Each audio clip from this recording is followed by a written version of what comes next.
picking. Bismillah. Are we live?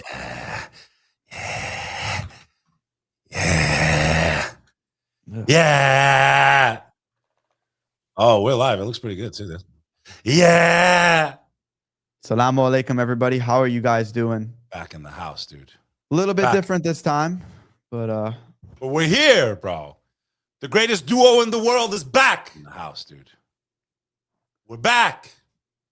We're live. We're here. Alhamdulillah, bro. what do you guys think of the new setup? Been grinding, nailing stuff all day, moved into a new apartment. Looks good, right? Yeah, I'm over here repping NYC, bro. For life, yo. There's a lot going on, Sonny, since we've been on the air, bro. There's like, where do we start? Where do we start in this time of chaos? Where do we start? Let's start with some 𝐲𝐲.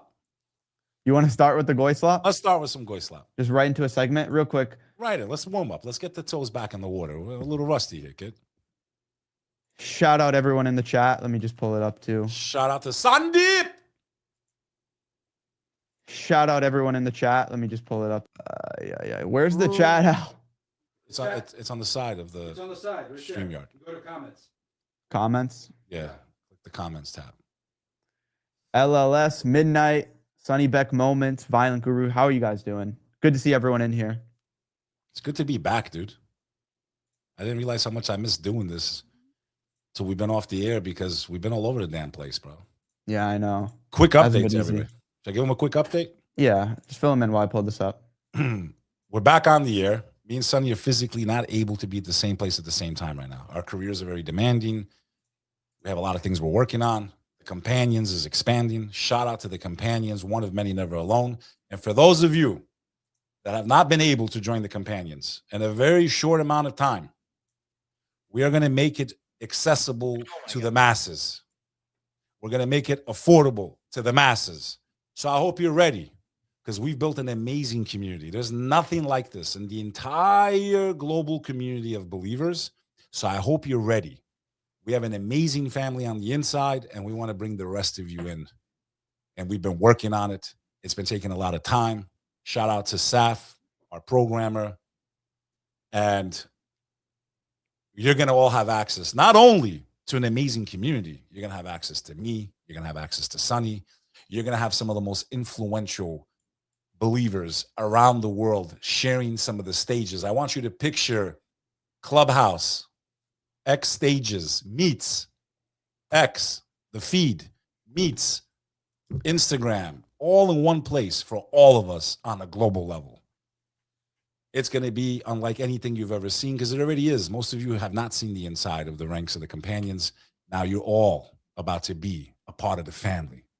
One of many. Never alone, bro.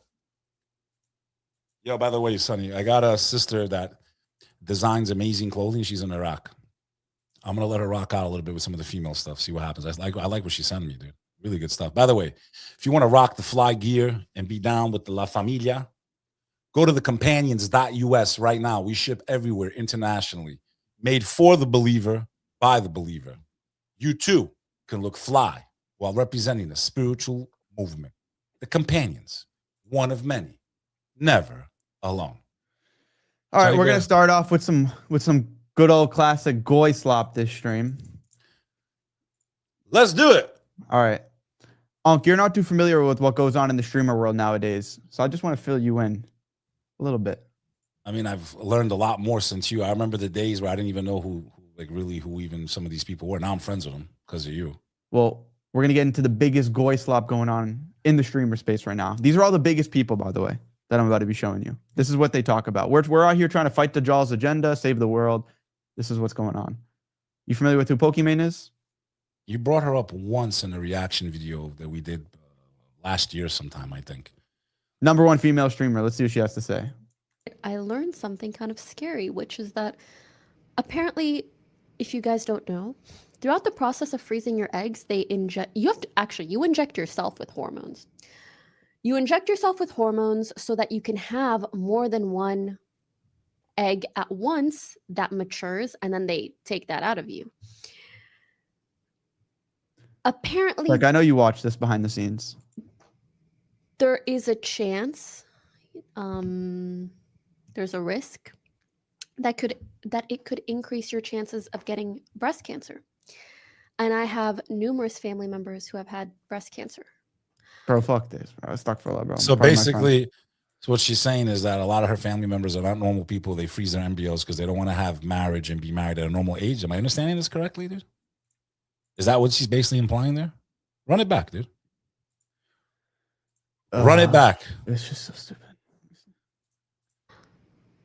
And I really did not consider this. Like, this whole time I was planning on freezing my eggs, and now I'm like, actually, maybe not.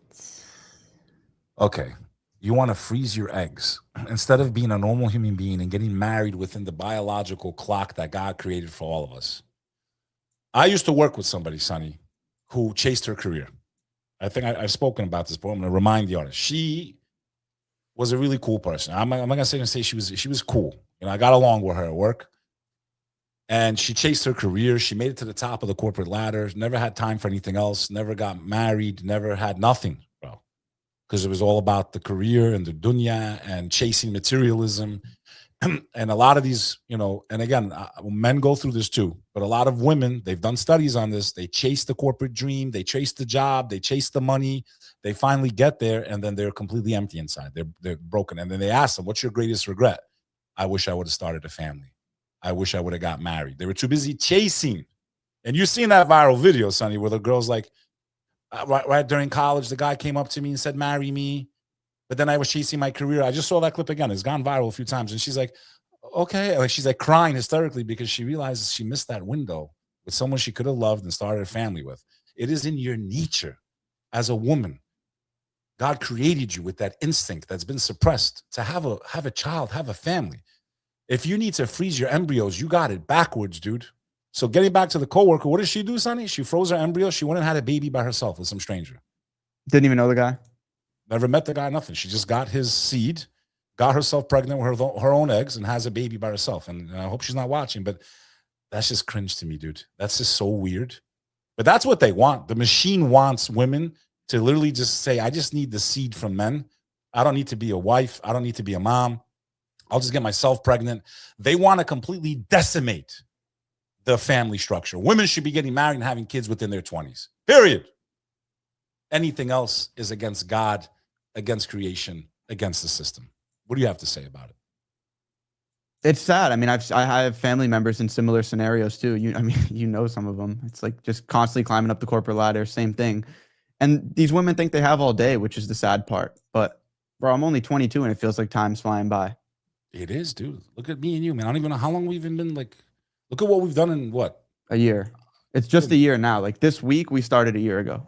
But not a year since we met, though. It's been like, what, 15 months, maybe 16 months since we met? Something like that. Yeah, but a year since we started content. And look at what we've done, dude. Sick, right? So for me, Sonny, it's, you know, speaking about the corporate ladder, I went through it as a man. So it's not just women. I went through it as a man. 80-hour weeks, working for a company, not even my own boss, not even controlling my own schedule, killing myself. I was nothing. I was expendable. I was one of the best employees there. Expendable, bro. Nothing. I was garbage. I get to the top. I start making the money that people wish they could make, okay? You're making $500,000 a year. Most people pray and dream of making $500,000 a year, especially if they're working for someone else. That's not easy to achieve. I got there. Bro, I was empty, bro. Empty. I started going in ambulances once a week. And it was from the stress, and it was from the unfulfillment and the happy. So I walked away from that career, and everyone cursed me, bro. My family, you're an idiot. You're a loser. What are you doing?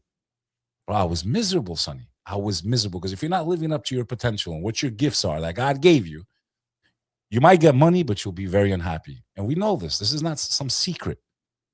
And that's why I'm here today. And that's how I met you. And if I didn't jump off the ledge, and Al knows, Al's been with me since day one. They called me an idiot. They called me a loser. They called me a moron. They called me stupid. My own family, bro. And now the world knows my name, bro. And now I push back against the darkness. I've made relationships with people that people dream of just meeting them. Because you got to have faith. Faith is seeing the future, believing in something you can't see, knowing that it's possible. I know God's there. I see his signs. And I saw the signs within myself to pursue something greater than myself. And a lot of us don't have the courage. So I hope that this inspires somebody to break free. And you've already done it at a young age, bro. So that's the blessing, bro. Even for you too, having all that experience in the nightlife and making good money in the corporate world, is that you saw that it was unfulfilling. Because if you never experienced it, a lot of people always wonder, is that actually the key to happiness? Because we both experienced that by your 30s, me, my 20s. What did I realize very quickly, bro? The only point of life is submission to God. That's it. What did I tell you, dude? How many times have I said it to you, Sonny Boy? Look at me when I'm talking to you. Look at me in the camera, dude. Look at me.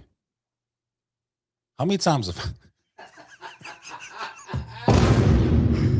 This is my only sound effect without. Oh wait, no, they work now. Yeah, they work. The top VIP of that does both of them at the same time. Are you not entertained? Listen to me. How many times did I tell you when we first met, kid, you're way ahead of the curve, bro. But don't get too, right? Just because you're ahead of the curve doesn't mean you can't fall behind, right? And then you got to be careful for certain things because it'll destroy you. So I've told you since the minute I met you, kid, you are way, as far as morals are concerned, way ahead of the curve. And to me, morality is like the grounding for everything. Because if you don't have morals, you're not going to be a good human being. If you can't put yourself in other people's shoes or apologize when you're wrong, we all make mistakes, dude. I've apologized to you when I've been wrong. You've apologized to me. That's why we're still together. But most people don't get past their first year working together. So we operate from a place of faith and graciousness. And if we're off the path, guess what resets us every time? God does. I pray. I'm like, you know what? Maybe I was hard on Sonny. You know what? Maybe I was operating from a place of ego. Maybe I should listen to my brother more. Faith grounds me, bro. Without faith, none of you would really like me. Especially Albanians. I couldn't even imagine Albanians without Islam, bro. Dude, we're very, we can get real nasty, dude. Couldn't even imagine. We can get really nasty. So for me, it's like this girl, imagine, a good looking girl. She seems pretty articulate. She seems pretty intelligent. But when it comes to common sense and life and spirituality, she's a failure, complete failure. I don't look at this. Look at this. It's funny. Like I get so sick of even talking about this stuff, and then you pull out some good wisdom because I feel like it's like we repeat ourselves so much with streaming, but that's what this is at the end of the day. It's fighting propaganda. Got to repeat ourselves. Look at this. I don't know if guys experience this. That's why I thought it might be a better conversation. She's born from a Muslim household, by the way, too. No way, bro. I just learned that yesterday. I don't know if guys experience this. That's why I thought it might be a better conversation for women. But I've learned that apparently guys experience this too. They do. It's just baby fever. It's not baby fever. In our faith, there's a reason why the prophet said, peace be upon him. In our faith, he said, marriage is half of your faith. And if it's half of your faith and your faith is the difference between salvation and not, it means it's also, because anything that's good for the afterlife is going to be good for your life on this world, because it means you're following that destination that God wants you to go through. So if our leaders, and I talk about all the prophets of God, peace be upon them, they all spoke about the importance of marriage. And that's why committing adultery is one of the worst things you can do. It's one of the most deadly sins. And we are all witnessing the byproducts of this type of lifestyle, this lust, this gluttony, these horrible things that are destructive, not only to you as a human being, but at society as a whole and the world as a whole. So there's wisdom, there's hikmah to listening to these examples. Why did he say that marriage is half of your faith? Because most of the things that are going to lead you to hell are outside the constraints of marriage. The importance of society, culture, honor, dignity, the next generation, it's all tied to the holy matrimonial state of man and woman, and may God guide us all, bro. And you know what's crazy about all of God's commandments too, which I'm really starting to realize, is not only is it important for your afterlife with, being rewarded with something far greater than anything you could possibly comprehend in this world, but the pros in this life too, and then the cons of not following God's path. So a con of not getting married and waiting till you're past 30, we now know that postpartum depression, one of the main reasons is from women having kids after 30. And then also the first kid that women have in this world, obviously, that's the hardest one to pump out. So these girls waiting till they're in their 30s, that's where they have the most health issues. Because I mean, you have multiple kids, the second and the third and so on, it gets easier. The first was harder. It's like just like the female body, man. For the most part, again, there's always exceptions. The first one was the longest, and the second two, the third one was like, boop, he's here. I was like, really, dude? Like, so sorry, but you know what's interesting to me is like basically everyone in my circle, right? I guess because it's mostly Muslims, know that the clout doesn't fulfill us, knows that the money doesn't fulfill us. So what's fascinating to me is just to see how many of these streamers, especially the ones we're going to watch in this video, how they keep driving on pure ego and more clout. Like, bro, once I was 9 months into the Mom Reacts videos, because my main intention back then was just getting my brand bigger. Once I realized that doesn't really do that much, it doesn't fulfill me, I stopped. And the only reason I started making content again was because there was a real message behind it. That was it. If we didn't have a real message to what me and you were trying to do, to push back against propaganda, bring people to the truth, like I wouldn't be doing what I'm doing. I would just work on business. And there's purpose. There's purpose to it. It's the same thing with me. I was there every day going to work. Yeah, I was making great. Sonny, getting 30, 40, 50K at that time. We're talking 12, 13 years ago. Yeah, it's a lot of money, bro. Okay, it's a lot of money. I don't care what market you live in. It's a lot less money now. It's about a third of that now. But yeah, what I'm saying is it was that unfulfillment, that feeling like a robot, not believing in what I was doing, meaning like I felt like I had a greater purpose in life. And it's the same thing with your content. You believe in what you're saying. You're actually spreading a message that you truly believe in and you try to live by. I'm your witness. I lived with you. We've lived for months together when we were down in Texas. And but I have a friend, I'm not going to mention his name. He's very big and, in the scene, and people look up to him, and he's got everything you would think you would want if you weren't on the dean, if you weren't on the path. Okay. Mm-hmm. And he's at an event over the weekend that it's his event, 20,000 people. Okay. 20,000 dancing and this and that. And he's got the DJ, one of the biggest DJs in the world, and it's his event, and he can be on stage and he can do whatever he wants. And I knew he was at the event. And I swear to Allah, I swear to Allah, this is a true story. I texted him. I knew he's at the event, and I was always with him at those events. And I said, I know you're on stage right now in front of 20,000 people. How do you feel? Guess what his response was? One word. He gave me one word. Empty. Nothing. Empty. Was it empty? It was empty, Sonny. Wallahi, I have it. I'll show you I'll screenshot it to you. He said empty. I said, I've been telling you the cure for a long time because I was in that world, Sonny. Sonny, you already seen, I've already demonstrated to you. Even we did it on the stream one time. We just walked right in, did we not? Right into the club, right? I could do that all day for free. There's plenty of guys my age that are still out on the scene, brother. There's plenty of guys in their 40s. It's like gone up by 10 years. The average 40-year-old still out there partying and drinking and living their life like they're always going to be alive. And they're not thinking about this and because divorce is so prevalent, so they'll be married for 8 or 10 years. Then they get divorced in their late 30s and 40s, and they're out there acting like they're 20 years old again because they don't understand the meaning and the purpose of this life. We're not here just to eat, drink, and fornicate. There's a lot more to this life. So when I said you're ahead of your years, you're ahead of your years. You're someone looking for serious marriage. You're someone that has morals. You're someone that could have been living in that world. All your friends are the biggest streamers in the world. We all see 𝐂𝐕𝐄. He's, in my opinion, a scumbag. Bro, it's not hard to run around Miami and, with a camera and a microphone, do a bunch of interviews with half-naked girls. And then just poach them right after and go hang out with them and do all kinds of stuff. It's very easy, actually. So that's why I'm proud of you. You've evolved. I mean, your fans know better than anybody. Your fans have seen you evolve, dude, from a young teen with the schnoz that you had, and now all of a sudden you're this handsome young man and you're killing it, and you're having an impact in the world, and you accredit it to the faith more than anything. So I don't think you're here by accident. Nothing happens by accident. That's the only thing I know at the age of 44. Bro, neither of us. It'd be extremely arrogant to take all the credit ourselves. No. It's very arrogant. The fact that the way that we met, bro. Everything, dude. Ridiculous. A random DM. You know how many DMs I get from people to go on podcasts? I don't even respond to most of them. And that message to this day, I don't know who that fan was. I don't know. Yeah, for those who don't know, the way we met was just like a fan DM'd Beck and was like, "Yo, we should collab." That I don't even know who he is. I responded, and Beck called me and just talked my ear off. I hated him. I thought he was so obnoxious at first. Wouldn't stop talking about how he's world famous. And then here we are today. But Did I lie? let's keep watching. Let's keep. Did I lie? Baby fever before? It's just like when it feels like your body is telling you, like, have a baby. Especially if you see one. See, like, it's surprisingly common. The thing is, I don't know if this is going to sound crazy.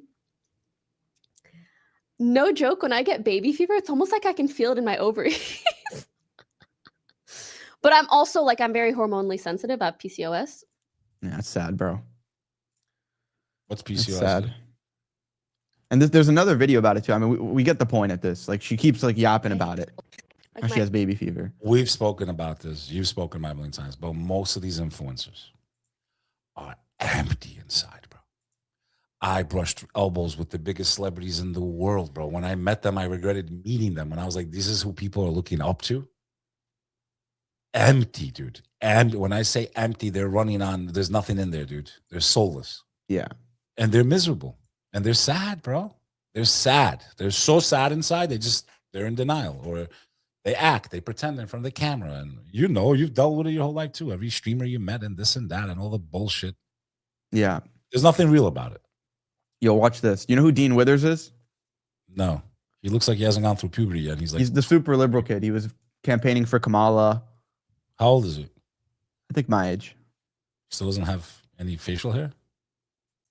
Bro, you see the white boys in America today. Short shorts and no facial hair. Short as hell, the shorts, dude. When did that happen, bro? When did the short shorts become such a big thing? And I'm victim to that too. I mean, yeah, you'd be wearing some, you were though, but now. I know, dude. The last time I wore short shorts, a gay guy hit on me. You deserved it. I never put him on again. You deserved it. I was always rocking. My generation was baggy anyway. But I can't believe the way it went to the other side. Like, men are wearing tight clothes, like way up their legs. But Anklets. watch this. I want to hear your thoughts. Are trans women women? Even imagine a hypothetical where I live without my girlfriend. Bro, come on. Okay, before you met your girlfriend, would you? Before I met my girl, You know why so many women nowadays look up to these soy guys? You know, Beck. Why they love the Timothy Chalamets and The dudes Adam that look like they 22s? still haven't gone through puberty? the Adam 22s. No, Adam 22. No, that's a different game. That's a different That's a ballgame whole for nother guys. level of evil, right? That's like the lowest level of. No, I'm talking about why they like feminine dudes. It's because of birth control, bro. They inject themselves with hormones, and it literally changes the demographic of men that they're attracted to. There's been plenty of studies where girls were in a relationship, they weren't taking birth control, and then once they got on it, they lost attraction to their man. I've witnessed in my own life, not to get into details too much, that once someone went on it, it almost costed us the relationship. Back then, when I wasn't on the right path, Oh, that happened to you? it completely alters their personalities. Yeah. And you're right, it is very well documented, and many women have come forward. Besides all the other health implications and problems that come from it, you are suppressing. Imagine, I guess if this is a good analogy, imagine having a Ferrari, let's say, or any car, and it has all these features, and you're just turning them off. You know, I'm not going to let it run on 8-cylinder. It's an 8-cylinder car, but you're like, I'm only going to run it on 2 cylinders. And I'm going to put diesel in it. Okay, the car is going to run like shit. The creator told you what your purpose is. He gave you certain gifts. He gave you certain responsibilities. When you start turning those things off, everything has side effects. Every medicine, everything we take. What do you think is going to happen when you're a woman and you're suppressing your eggs and this and that and making them come out at a certain time? Like why would you play with your supremely created body that God gave you, that's designed perfectly for a human being? Why would you start playing with its functions and features in such a way so you can just do one thing, go out there and commit lust, a deadly sin, which then also destroys you spiritually? A lot of times these things will destroy you physically first, mentally, and then spiritually, or the other way around, spiritually and then physically and mentally. So if I was a woman, I would never, ever go on birth control. Even if I was doing things I shouldn't be doing, that would be the last thing I do. You know what else too? I saw someone in the chat mention the water. It's not even just the birth control. It's affected men too. Listen to my voice. I have a higher pitched voice, I'd say. Sometimes when I hear it back, I'm like, what the? Bro, you hear. Sometimes, not really. You got. I know, but You ever hear sports broadcasters from 50 years ago? And Yeah, Jimmy Robinson, he's going around the side, and like they used to talk like men.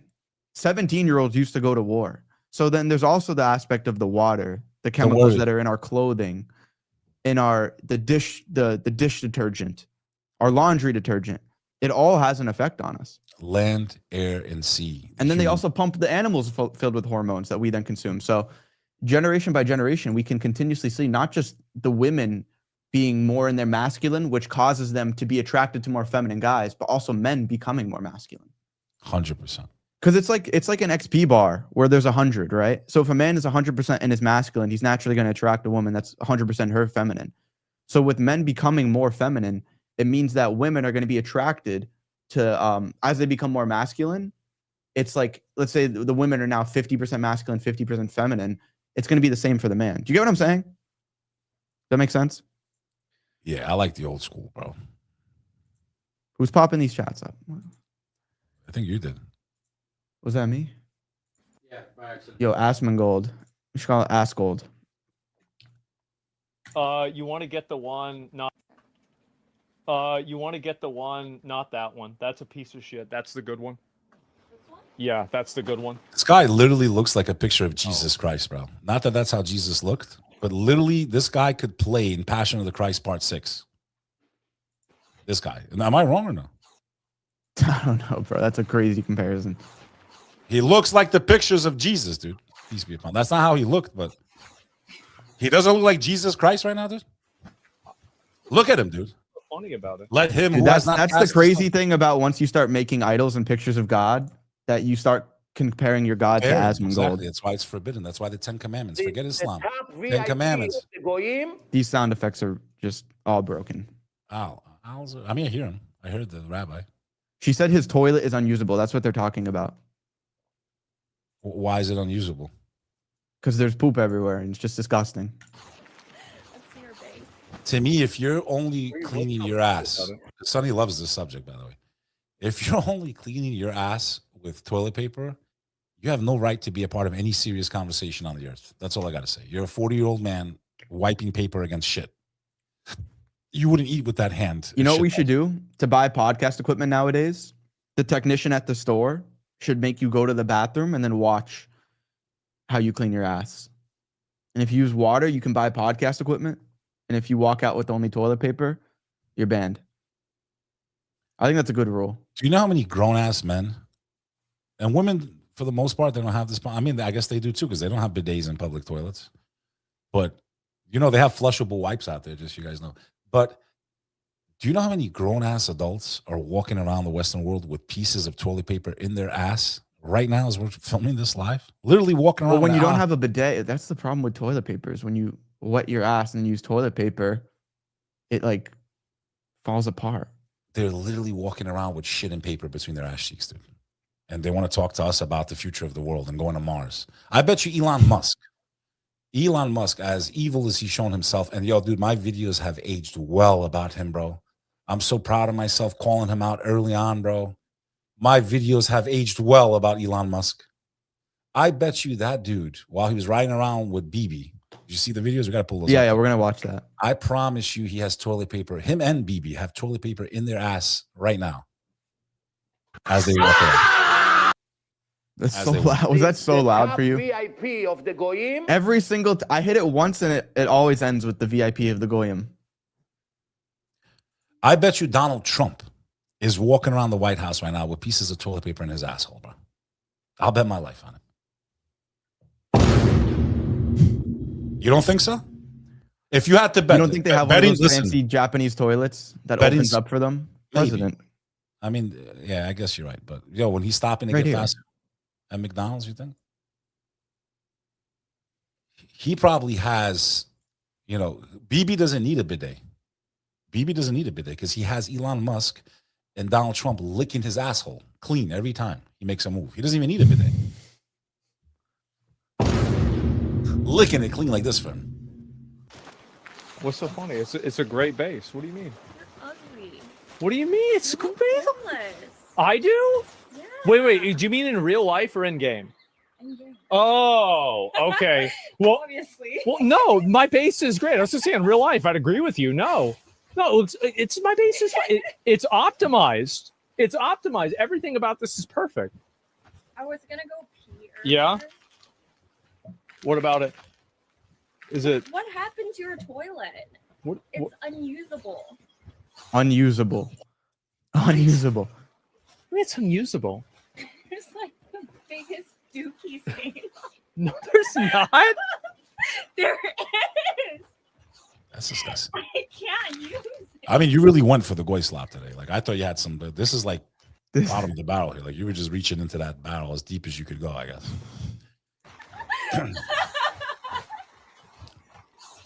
When do we get to play video games and make money? this is, by the way, this is the same guy that said he would rather send rockets to space than feed kids in other countries. Like that's a bigger priority to him. This is the same guy that supports going to war in Iran. Like the guy who can't even clean his own toilet or tell his girl to clean his toilet. If you like videos like this and more, make sure you hit the subscribe button, drop a comment, and subscribe. Also, check out our growing community and soon to be one of the biggest apps on the planet for those that believe in the one God. Check out the companions.club. And also go to the iPhone store and download the app for free. You can get a little preview of what's to come. Right here on 𝐂𝐚𝐧 Reacts on the SonnyFaz channel. Yeah. You see this? Don't forget to look into the camera, you know, they got to look into it, you know. You saw Clavicular get body slammed by a guy? He's such a... You're under citizen arrest. You're under citizen arrest. Are you starting the segment or no? Start the segment. This is just all part of the goy slop. Is it? Almost done.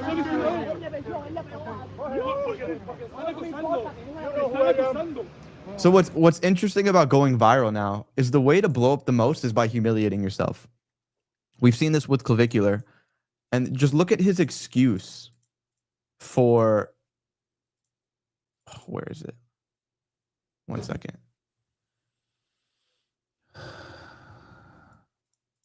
Look at his excuse.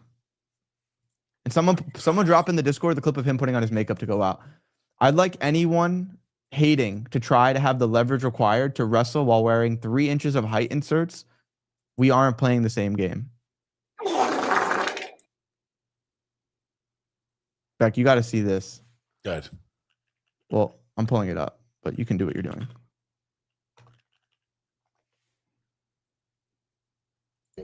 This is the most recent one. Look, this is how he gets ready to go out.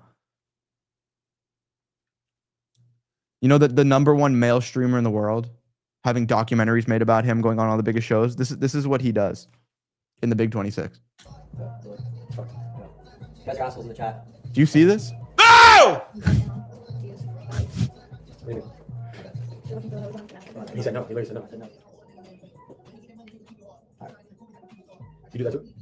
What? I've never done it before. They get it orange. Let me tell you something, young generation. Let me tell you something. Shame on you if you follow this loser, dude. Loser, dude. Beta male, weak male. He's a weak male, bro. He's feminine. He's a woman, bro. He's not a man, bro. He's a bitch. And he should repent. This is how you blow up now, bro. You saw Dude, this he other is guy, Dean. 100% ops, bro. In my opinion, 100% being controlled and manipulated to feminize the young generation even more than they've been degraded through adult entertainment, through goy slop, and through all this nonsense in our food. My God, this guy to me is, I wouldn't be surprised if he's going with the same, same gender. I would not be surprised at this point. This is the role model. This is the example to men to build their confidence. They should be confident the way God made them. Nose jobs and smashing cheekbones and this. No one's saying don't work out. A man should work out. I'm ashamed that I'm out of shape right now. A man should work out. It should be a part of life every single day. He should be physical fitness. He should be ashamed of himself if he allows himself to be a fat bastard. But this guy's the example to the young generation. Not as long as Unk is alive, bro. This is another prime example. Dean the Great. You remember this guy that got slapped on stream? I just saw this video for the first time yesterday, and That guy must have been put to jail, dude. The guy that not. I have a story with this guy too. I can tell it another Oh, day. first of all, tell me. Okay, remember, I'm Unk. I don't know everything about these losers, in my opinion. Explain to me who they are, because there's Bro, people he's that a are streamer. Listen to me. He's There's just a people my streamer. age, right, that are watching this. My demographic that we're Unks, dude. Explain, Okay, like yeah, explain. yeah.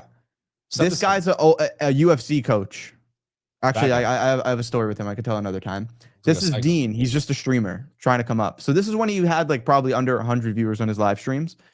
Within a week, he got punched in the face by 3 different guys. Do that. So he's instigating with him. Do that. Knocked out. You heard the jaw, dogs. All right. So Jaw was. I'm Did he watching break his this. I'm jaw, thinking dude? this guy is finished, bro. His career is cooked. This is the most embarrassing week of content I've ever seen come out of anyone online ever. Right now, today, he's one of the biggest streamers on Kick. Dude, his You jaw see, was- Plaque Boy Max. I don't know if you see what he's been up to. This is another. It's He's crazy. probably how you gonna know- copyright it, so I don't even necessarily don't want to even- show it, It's crazy how you know all these people.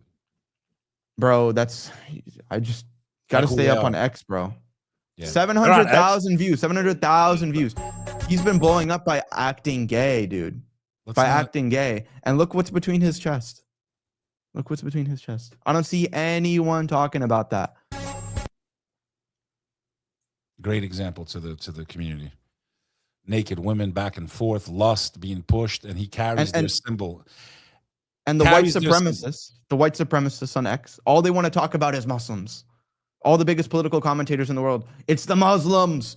They're the cancer. They're the ones we got to take out. But Look at Jake they'll Lang. never- Jake Lang claims to be a white supremacist. Never Meanwhile, call out. White supremacists They're and wrong. their ideology hate the people that his mother is, right? Yeah. You can't be of the chosen community and be a white supremacist. It's a complete contradiction. It doesn't, if they know that you are, they have this in their manifestos, the, hate groups, the KKK. Literally, you cannot be of their faith or their, whatever they consider themselves, their religion, the chosen ones, and be a white supremacist. That's what people need to know about Jake Lang. Is he really a true white supremacist, or is he there to inspire people to become white supremacists? I think it's the second. I think he's there to inspire people purposely to create chaos in America, hatred and violence and targeting of different nationalities, groups, and religions. This guy needs to be exposed. I'm probably going to debate him soon, bro. I'll be honest with you. I've already been invited Jake several Lang. times. I got offered to do that. I said I'm good. I'm just gonna go bury him. He's a clown. Bro, these people are like cockroaches. It doesn't matter how many times you. That's the thing with clipping culture nowadays, bro. It doesn't matter if you get humiliated on stream because you could just keep making more content, flood that with clips, and then people forget. Everyone nowadays has 2-second attention spans. A scandal back in the day used to actually like hurt people's careers. It really doesn't do anything nowadays. Doesn't mean anything. I think he needs to be debated once and for all and just shut him down, bro. I mean that, bro. This is the last one. Like it's just. You're making me want to vomit, dude. Yo, when I said 𝐂𝐈𝐄, did I lie? When I told you that this stream would work, even though we're not physically together, it's probably working even better. I bet you if we ask the audience right now, they like the fact that you notice the cutting off is a lot less. It's less. We'll see how that progresses, but Ask them now. Put a poll up. I'll put a poll up right now. Put a poll up. Is it tolerable? Do they like this, or should we just? it's cancel better. this? I'm not saying it's not better. Let's see. I mean, do I love being next to you so I can freaking, We just got to make sure that we record your face too. That's the main change. You mean like zoom in when you talk and I talk? No, I mean it needs to record on your end as well. It's not Al? It is. So, Oh. Touche. You just said no to that before, so I don't know What's how Al? that changed. Al's, Al. No, you didn't understand what I'm saying. You need to get Al a mic too. His breath stinks that I can smell it from here, dude. Of me getting mad when I show. They're saying 𝐂𝐶 just had a fight. Is that true? Is that breaking news? What Hold on. happened? Someone in the comments said 𝐶𝐶 had a fight. And I didn't like how he got doxxed, bro. And I want to talk about that today. What are you guys talking about? He had a fight. Someone in the comments said, I didn't know if it's true. 𝐶𝐶 just had a fight again in big print. Some gaming pro IDK. And are we getting live? Are we getting super chats? 'Cause I haven't seen anyone ask any questions or anything. Are they on, Al? Because I can't tell. They have sent them. What are you guys talking about? Well, I don't know if anyone's sending super chats. I can't see. I want to make sure we're not forgetting them. sending gifts. Nah, I think you guys are tripping. Well, this person that's writing this, like, where is it, dude? I don't see it. You know, if you start putting false information in here, dude, you're going to be in timeout. When you put something in the comments, you better have receipts, dude. And don't waste our time. We're on stream. time them out. Wasting my time. Time them out. The Any sad thing that super- it's like I instantly believed that too. Well, I was saying, let's just check. I mean, make sure. Yeah. Anyways, Beck, But we should 1 to talk 10, about how goy sloppy was that? 10.2.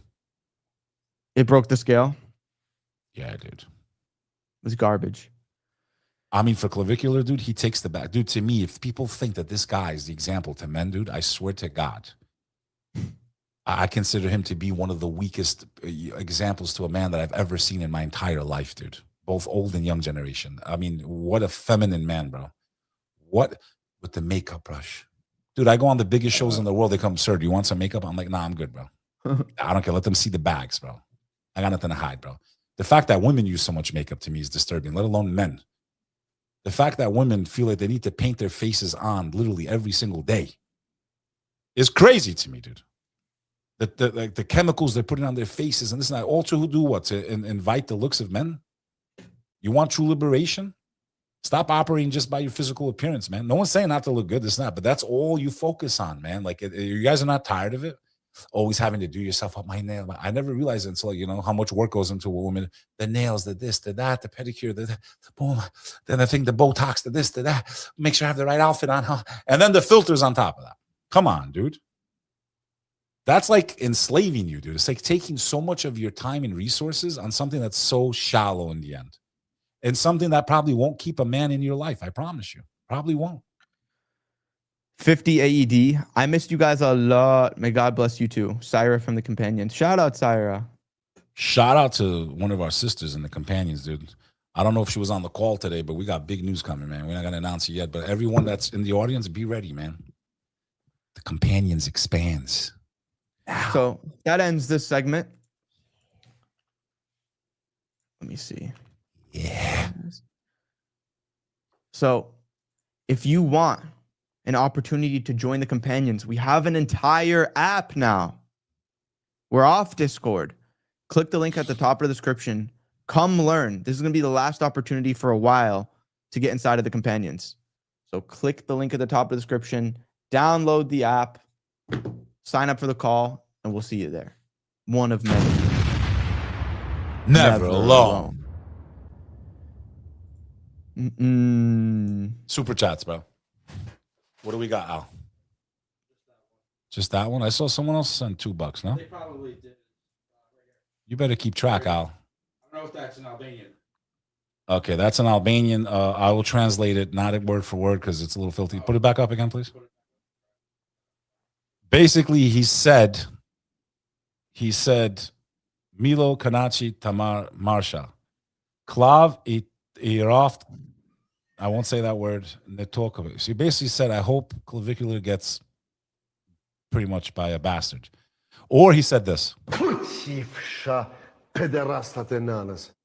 Thank you for your super chat. Basically, he said Klav is a loser, dude, is what he said. Of the lowest kind. Shout out to the sheepays worldwide, by the way. By the way, Sonny, we have a lot to talk about, dude. The Flamingo Revolution is still going on, dude. They're still protesting, huh? Oh, they're pushing almost 2 months now, every single day, every single night, bro. Actually, there was a protest today, man. I was going to try to. It's actually going on right this second. I think it started at 2 o'clock in front of in Manhattan. Yep, bro. The people are, bro. It's either now or never, dude. Can we pull up? Speaking about Albanians, I want to cover a story with a friend of mine that we haven't spoken in a while, and he did something very brave. And the UFC, in my opinion, they robbed him. They completely robbed him. I'm not the biggest sports guy. I want to cover the Denis Bezukia fight in Belgrade, Serbia. He walks into a stadium of completely packed with Serbs. They're calling for his death. They're calling for the death of all Albanians. And they said he tapped. And I promise you, dude, I'm not even a UFC guy. I'm not saying it because he's Albanian. I'm Albanian. I think anyone that can look at that can see that he did not tap out with only 10 seconds left to go. He was trying to get leverage on the guy's thing, and they just made the crowd happy is what they did. So there needs to be a rematch. I don't know if you saw the clip, bro. When was this fight? This weekend. And they robbed him, bro. They straight up robbed him, dude. I don't care. It's not about being Albanian. I'm gonna ask you as a non-Albanian. Just watch the clip, bro, and tell me that he tapped out. Al, do you have one to send him? Wait, who did he fight? He fought some Serbian dude in home territory of Serbia. They're wishing for death. He had the balls to go there, dude. I give him. You know what that is? Dude? That was like when Rocky Balboa walked into communist Russia in Rocky IV, but times 100. That's what the hell that was. Dennis. B-U-Z. No, I found him. I just can't see the fight. Maybe on IG, bro. Clip or X. Let's see if I can find one on X. Let me see here. They robbed him, bro. Wallahi, they robbed him, bro. Yeah, I have a clip here. I think I found it. Did you find it? You ready? Yeah. Did the start like this? Can I start the segment? Let me start this. Yeah. Did the UFC rob Denis Buzukja in his fight in Belgrade, Serbia, against the fighter Bogdan Grad? You be the judge. So this is an Albanian guy that was fighting with a bunch of Serbs. Bro, he walked in to Belgrade, Serbia. That would have been like if you were Jewish walking into Nazi Germany with the Star of David on your back. Okay, that's the energy that's in that room. No, I'm serious. And they're all chanting for your death and the destruction of your people. And he had the courage and the balls to go there. And what makes me sad is that he really didn't. If you look at it, he did not tap out, dude. Play the clip, dude. La rodilla. Mira, aquí se derivó, digo, el error. Double overhooks por parte de. Sí, mucho tiempo agarrando esos sabores. He's in the red. Is this the right fight, dude? I don't think that's the right fight, dude. Is it? Okay, yeah. Maybe lower the thing so they don't nuke, because the UFC loves nuking clips, dude. Where's the tap, dude? Show me the tap. So he's got him like this. There's how much time left on the clock? Like 10 seconds? Is that a tap or is that a touch? No, that's him grabbing the leg, dude. If you're tapping, you're going to go like this, dude. They all go like this. What do you think? Mucha presión. Estaba queriendo empujar la pierna. Is that a tap, dude?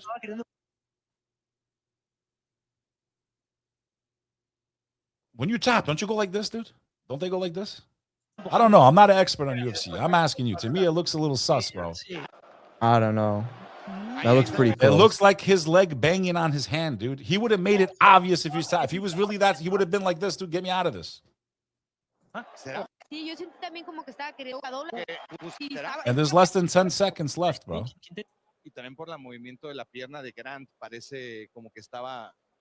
don't know. It's a pretty mid segment. I don't think that was a tap. What do you think? Bro, I don't know. What's the objective ruling? I think there should be a rematch in Albania now. What about that? What you think about that? Bro, the angle was so weird. The guy put his hand like this, his leg touched. He didn't go like this. He didn't see a physical, like with confidence, get me out of this situation, bro. Is this how you push someone off, bro? Is that how you push someone off? I mean, he's got a great position on him. It's not tapping, bro. Look. It's not tapping. His hand's just there, dude. How's that a tap with intention, bro? Come on, dude. I'm not even a UFC fighter guy expert. Dude, you're so biased. I'm not biased, bro. It's like so the way his leg. So that looks like a tap to you, bro. That's not a tap, dude. Pull up another tap. Let me show you a tap, dude. You're the one training for this type of shit. You're not going to go like this. They all go like this. Okay. They want to make sure that the ref knows they have like a second before they go unconscious, bro. What are you talking about? He didn't even go like this. He didn't even go like this. Nothing. It was like his hand was there and his guy's leg went like this, dude. Oh, this is going to sleep.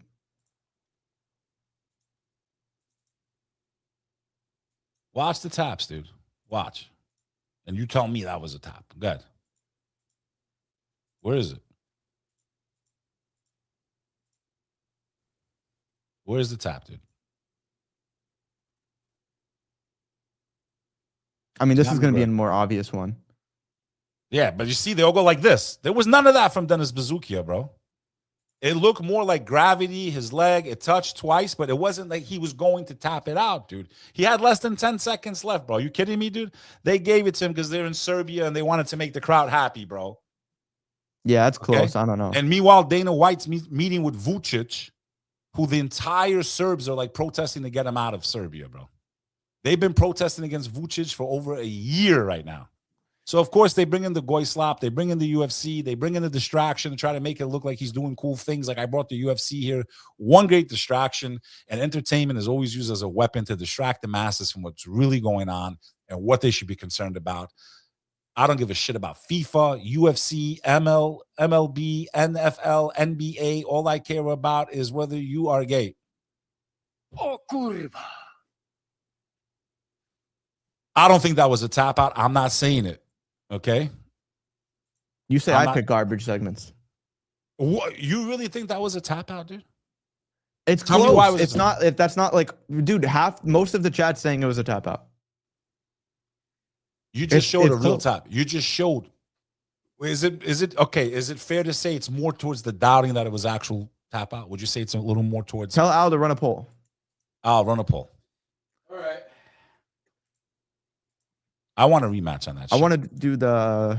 Where's the Elon Musk thing? I want a rematch for Dennis 𝐉𝐨𝐢𝐧. Let's do it in Albania this time. The minute the Serb guy goes like this, they'll be like, oh, he tapped out. Give him a taste of their own medicine, bro. All right, here's the poll. Be honest, guys. Don't just say because you know I don't think it's a tap out. Tell the truth. Was it a tap out or not? I don't think it was a tap out, dude. I swear to God, I don't believe it was a tap out. You know? We already have hoodies, bro. We took them down for the season, though. There it is. No, it's not over yet. Come on, guys. You know that wasn't a tap out, dude. There's no way, dude. For those of you that watch this sport, you're going to tell me that was a straight up tap out, dude. Come on, dude. Watch the clip. Play the clip while they're voting, dude. Play the clip while they're voting, dude. Damn, you guys hate me, man. You guys hate Albanians, dude. You guys hate us, dude. What are they saying? 83%. Yeah, it's not that Come close, on, dude. Dude, I know I'm not crazy, dude. You guys hate us, dude. No, you're not crazy, but it's Can they spam to it's not change as the votes obvious out? as you think it is, bro. If I see someone spam, bro, they're getting banned from the chat. Straight up. There was no tap there. All right, Yeah, whatever, dripping. man. Did you see My point this? is-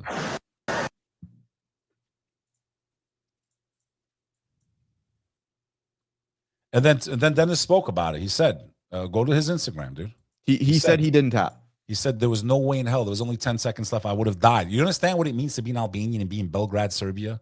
You're going to die. You're going to go to the point of being unconscious. You're No, going to. I'm not. And I saying know it's- I spent a lot of time with Dennis long before he went pro. All right. Connected him with capital T and this and that. He's still on my wall. We hung out with Mob Deep Havoc, long before he got into the UFC. And I know the dude. And I know he wouldn't tap out. He'd rather fucking die. He would have rather died right there. He would have rather died. Let me see what he said. He would have rather died than tap out. I know the guy, bro. He would have rather died than tap out. Let's They see this. took it from I him. don't even know what to say. The fight was great, going great. It was a war. I walk through the belly of the beast in Belgrade as an Albanian. All respect to Serbia. Of course, it was great for the fans. For Is he Muslim?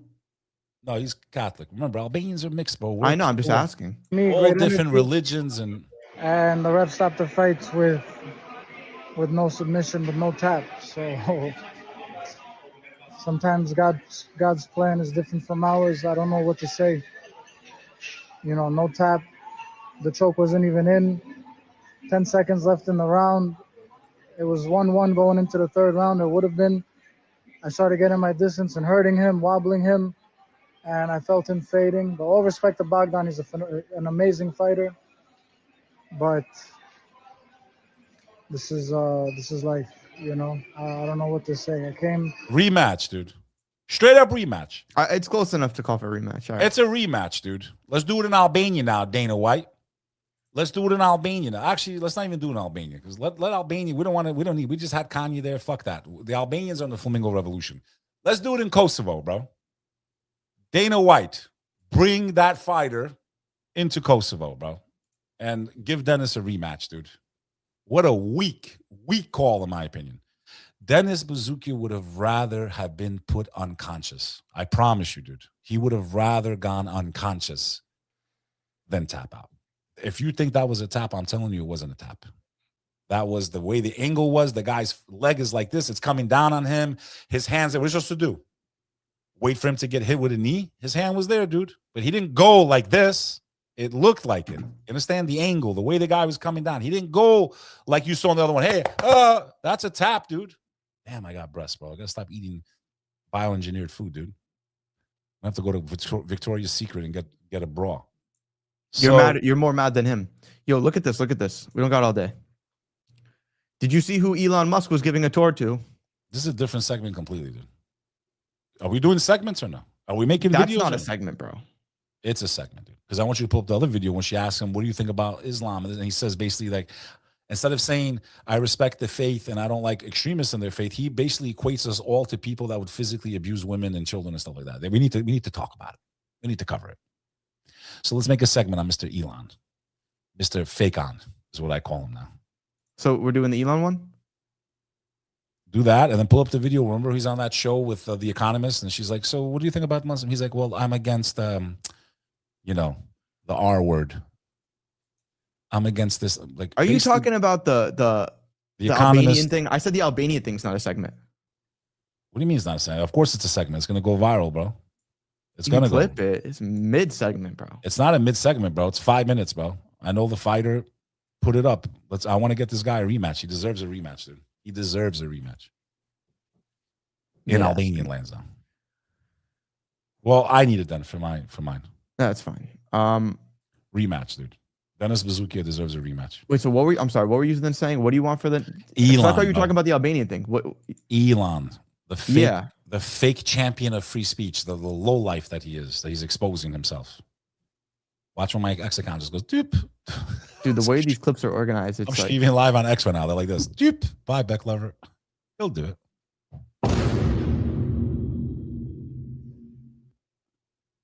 In any event, I want to send congratulations to Dennis to even have the courage to go and do that in their home turf. And, you know, I think it was taken from him.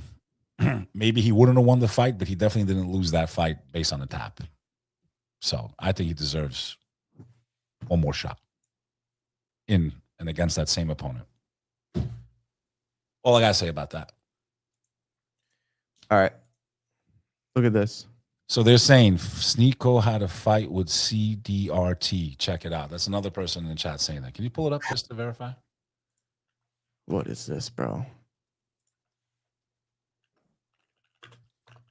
People go, you need to plan the stream in advance. What do you think we're doing, dude? We literally are in 2 different states. New software for the first time. Al is, Al. And we're lucky we're even here, dude. It's our first stream remotely ever. We've been doing the show for over a year, dude.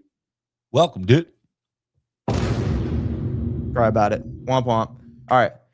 Did you see who Elon Musk was giving a tour to? Sounds like Elon Musk is being given a tour of what they let him have control over. Because if you think that Elon Musk just came out of nowhere one day and the American government gave him the keys and the rights to shoot rockets up into space when we had NASA, if you think that this guy came out of nowhere and he wasn't groomed the entire way, in my opinion, you're a fool. Right now, it's not Elon Musk giving a tour to Bibi. It's Bibi giving Elon Musk a tour of what they're allowing him to have for being a good boy. A good boy. And I told you, you see, when you play with us and you're on the winning team, you will have so many people around you. You will have billions and trillions of dollars and no one can touch you. I just need you to hate the Muslims. I need you to make them look like animals on X, and we will continue to take care of you, Elon. You understand? We will send you the best falafel from Jerusalem. Yeah. After that tour to Poland, my life changed for the better. Things got really good. Now I play with the winning team, and now I am a part of Peter Thiel's secret society, and things are great now. Great. And BB, ever since I kissed that wall, I haven't washed my lips. Yeah, the dust still remains. Didn't I tell you we would put a couple billion into the American taxpayers' money into your company? Didn't we tell you just behave? Just behave. We're gonna make these the best electronic cars in the world. And Elon, you have the special equipment in the vehicles, right? The one we sent you from Hungary. Yes, make sure you have the pager technology in those cars, so that when someone speaks against the system, they mysteriously have an accident. Make sure. Follow the prototypes. Yo, you know the crazy thing? a lot of the points that people say about electric cars being bad is because they have Never a lot of buying a Tesla, bro. because they have a lot of control over us and they can turn our cars off, and it's just more, you know, control, new world order, yada yada yada. Bro, you know, even gas cars are the same now. Yeah, they are. I have a Mine does. Ford. I have a Mustang. If they decide to shut my car off, they don't even need to come bring a boot. They can just make it so I can't start the car. Dude, the world that is coming for us, technologically, we are not ready. People think it's a joke, dude. On the flight back from Florida last week, I was watching the documentary that they made with all the big AI guys, bro. It was disturbing, dude. The whole spectrum. Those that were optimistic, those that are completely terrified of what it could be and what it could. And we had another. We need to cover that too. And the last week alone, you had AI. What is it? AI. What's the name of the company that owns ChatGPT? OpenAI. OpenAI, and then you had what's the other one? Tropic. For Claude. They both had breaches, bro, with the AI. It's already showing you how dangerous this shit is.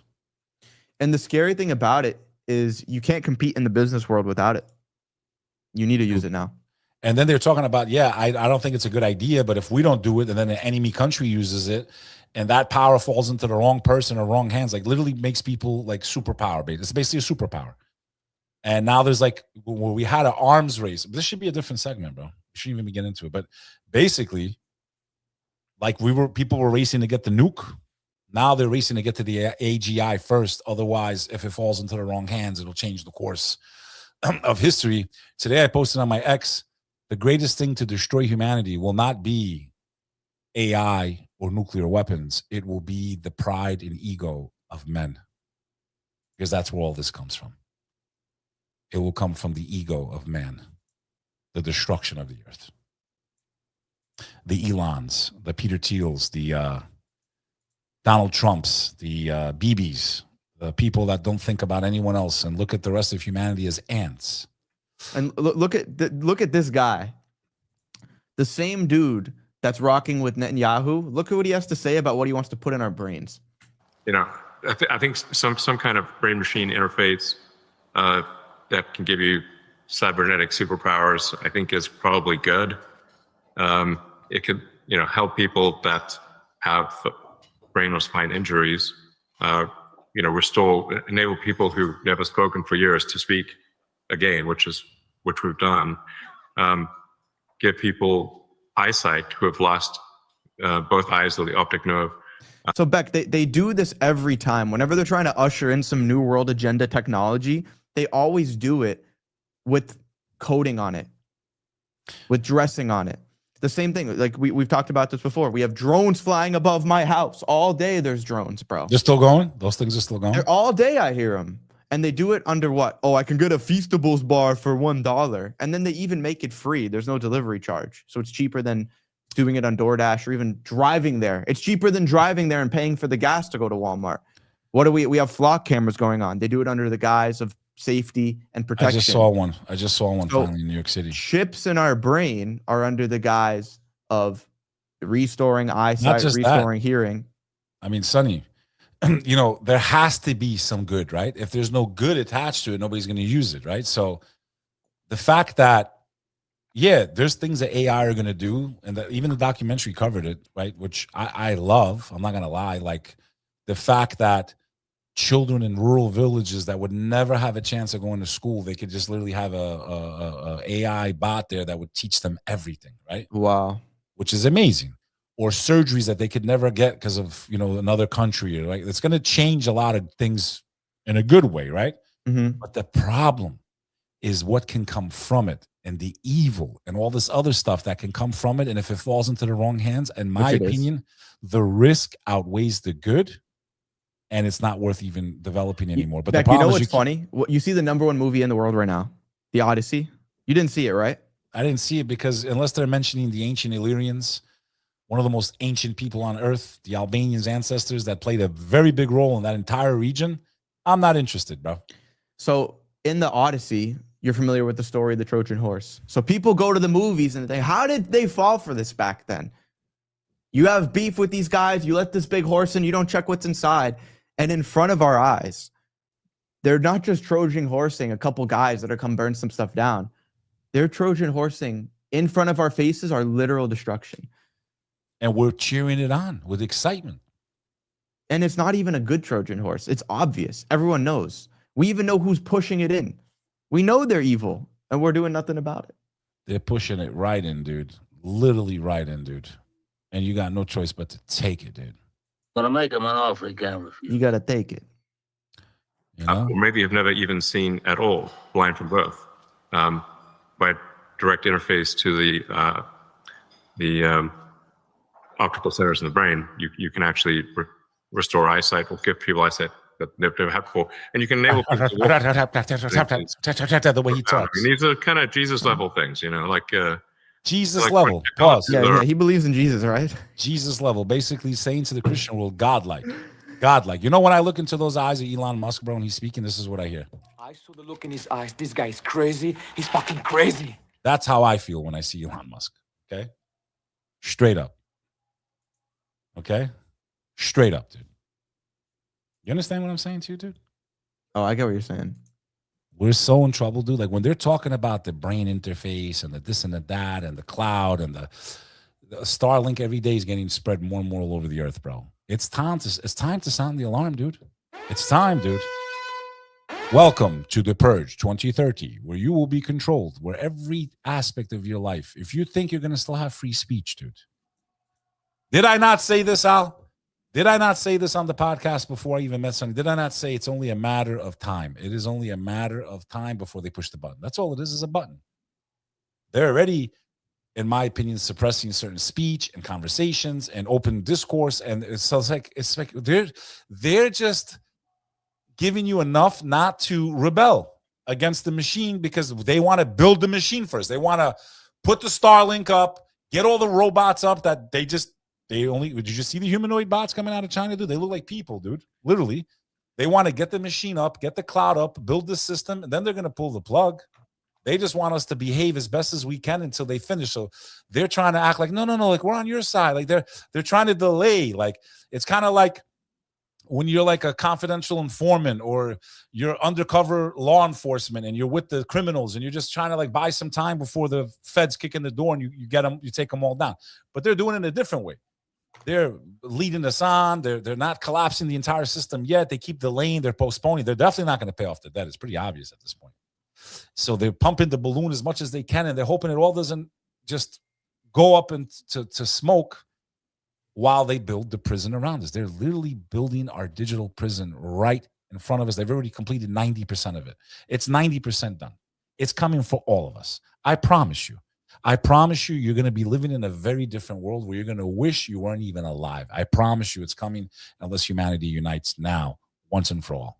But, you know, as long as Kanye West is more important than Kim Kardashian and sports and that, we're dead, dude. We're dead. For those of you guys in the chat that are saying Elon still has a chance, he's still good. This was Elon Musk's profile picture for well over a year. It's him wearing a Baphomet, which is a well-known sign of occult knowledge and Satanism. Same guy. Who's this from? From Jeffrey Epstein, sent to Elon Musk. Thank you for the tour, Elon. You would have fun at Christmas. That's crazy. Why are they celebrating Christmas, first of all? That's crazy, dude. Jeffrey Epstein mentioning the word Goyim thousands of times in emails. That's Neither of them crazy. believe in Christianity. Celebrating God's birthday? Sounds a bit sus. Yo. It still works.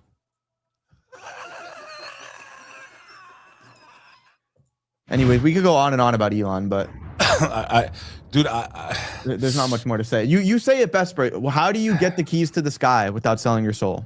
How, dude? You know how hard it is to get a liquor license at a bar? No one ever asked Sonny, like, how does a South African national come to the U.S. and they just hand him the keys to the sky? Like, Beck, do you know how hard it is to just put renovations in the back of your house to get the permits? Dude, have you had to deal with that before? Yes, bro.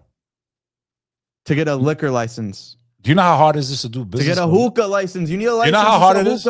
This guy from South Africa is sending stuff into the sky. Do you know how hard it is? Do you know how hard it is just to like do business with another Muslim?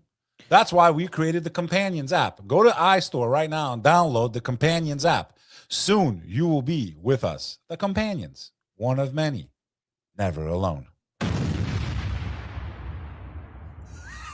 Yo, all right, next one. You ready? Did you see this? Oh, dude, honestly, man, this is worse than Under President Trump, the United States. Did you see this or no? Oh, God, help us, bro. Please, God, give us the power, bro. Please forgive us, God. Forgive them, for they know not what they do, Yah. Please help us, oh God. Please forgive us for the sins, man. Please, God, help us. Dude.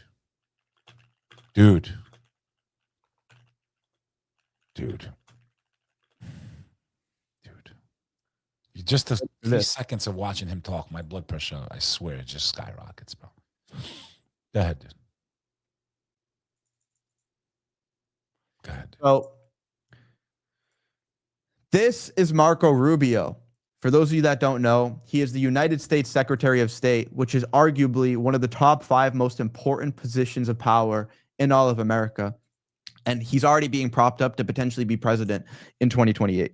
Him or J.D. Vance is most likely what's going to happen. Look what he had in a recent press conference. Look what he had to say. Under President Trump, the United States will stand with the Jewish people.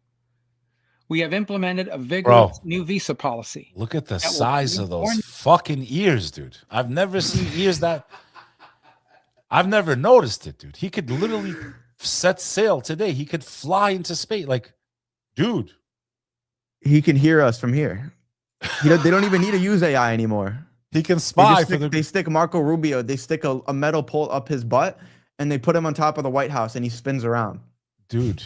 And he hears all anti-Semitism. If you're in Spain, Morocco, he hears you. God, don't worry, he hears you. Never seen bigger ears in my life, dude. Sorry for interrupting. Just look what he has to say, though. Under President Trump, the United States will stand with the Jewish people. We have implemented a vigorous new visa policy that will prevent foreign nationals from coming to the United States to foment hatred against our Jewish community.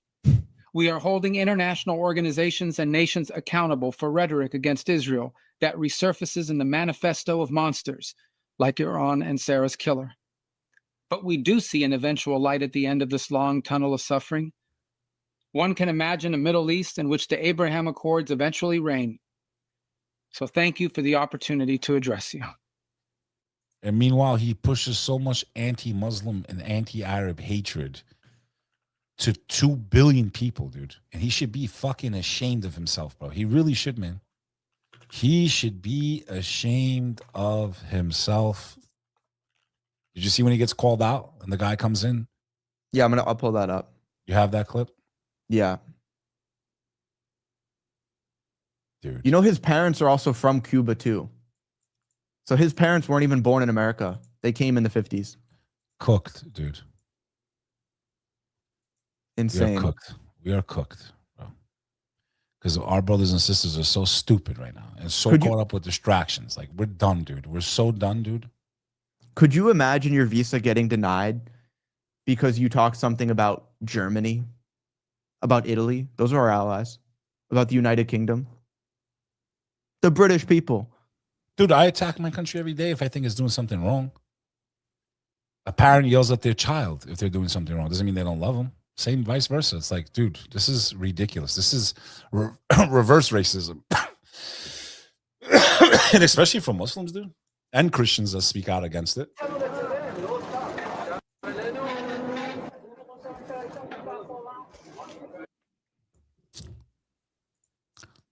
I don't know, pattern recognition. Seems like pattern recognition to me, dude. How many people on the stream, Al? 777 combined. Let's go, baby. I like that number, 777, yo. Yeah. Any more super chats? Anyone asking questions? And then look at this. This is what he has to say about Muslims. Ultimately, all radical Islamic movements in the world identify the West writ large, but the United States in particular, as the greatest evil on the earth. And every chance that... The greatest evil on the earth. No. Oh. What a lot of like people say, including Christians, is the people running our country are the most evil people on earth. But the country itself, our fellow American brothers and sisters that I call my countrymen and women, I got no problem with them, bro. I get along with a lot of them. I don't really have any problems. I speak to my Christian friends, my Jewish friends, my Spanish friends. I got Hindu friends. I love that part of being an American. I really do. I really, really do love the diversity and the chances I have to meet people and share their cultures. And I believe in an America where people can live side by side. But, you know, I really, I was stupid enough to think we were moving past a lot of this stuff. But really, I guess it's what the politicians have always used: hatred, slavery, war, destruction, all to keep power and the illusion that we have a choice and we have freedom, because we don't have that unless we stick up for one another. So we're in trouble, dude. Don't you feel like his ears got bigger since this interview a few years ago? Dude, wallahi, I didn't realize this dude. They got bigger, bro. I'm gonna tell you. I'm gonna tell you what happened to this dude. This is my opinion, okay? None of this is factual. This is my hunch. This is my opinion. Just knowing children and human psychology. Little Marco Rubio went to school the first day of school, and his fucking ears were like this. Okay, he gets to class. He's in kindergarten, and they start calling him Dumbo. Look at Dumbo. Look at Dumbo. Okay, they start abusing him because of the sound. I've never seen ears bigger in my life, dude. I can't believe I've seen them 1,000 times. I've never noticed it. No, I think they're bigger, bro. I'm being dead serious right now. Don't they look bigger? No, they're pretty big there too, dude. So what happened was the kids abused him mentally for years. You big-eared motherfucker. Like, they were just ripping him, asshole. Like, you big-eared piece of shit. Or, hey, Mark, can you hear what they're doing in Jupiter? Like, they would just abuse him, right? So every day he'd go home and cry because they shouldn't have been making fun of him. This is why you don't bully people, okay? Marco Rubio is exactly why you shouldn't bully people based on their appearance. First of all, that's how God made them, right? So when you make fun of the creation, you're making fun of the creator. Okay, I'm talking to myself right now first and foremost. I brought it up, okay? Although sometimes I feel like God makes them this way so they stand out more. We can recognize how evil they are, but whatever. So he gets abused in school for years. Every day he'd go home. I'm going to get revenge, you pieces of shit. I'm going to get you. So what does he do? What's the greatest way to destroy people and get revenge? He becomes a politician because they're evil, dude. His great plan to get revenge on those kids that made fun of him was to come after their children, but as a politician to destroy their future. He's doing a great job, dude. You'd be perfect at writing like 80s movies. All these stories you come with, they're like perfect 80 movie scripts. Every single one. The 80s were better, kid. Got a newsflash. You were sperm back then. First 10 minutes of the movie, him getting made fun of. He goes to college. He just get a little bit bigger. They call it Earman. You call the film Earman. His professor makes fun of him too. That's the most evil politician to live. No, you know what happened in the movie, the Marco Rubio movie? It'd be winter, and he'd meet a girl out on the street. He gets to college, and he's always wearing earmuffs to cover his ears because it's cold. He meets this girl. He only takes her on walks. He tries to be innocent, and eventually, he takes her to a nice dinner where he has to take them off. He's wearing ear blankets, dude. And the second she sees his ears, she runs away. And that's what snaps him. Dude. And then it flashes back. The kid's making fun of him in school. He has to eat in the toilet room. Dude. And that's it. That's what birthed Marco Rubio. Ear blankets, dude. There's no muffs. Muffs don't fit there. When he was a kid, he was born with abnormal ears. The children abused him. Oh, look at him, Dumbo. Ah! He'd go home and cry to his mother. Mommy, the kids are mean to me. He knew one day he must get revenge for the way they treated him. He decided to become the most evil person on earth. He became a politician. No, please stop. No, stop the war. Please, kids are dying. No, we must stand by our allies. He went after their children.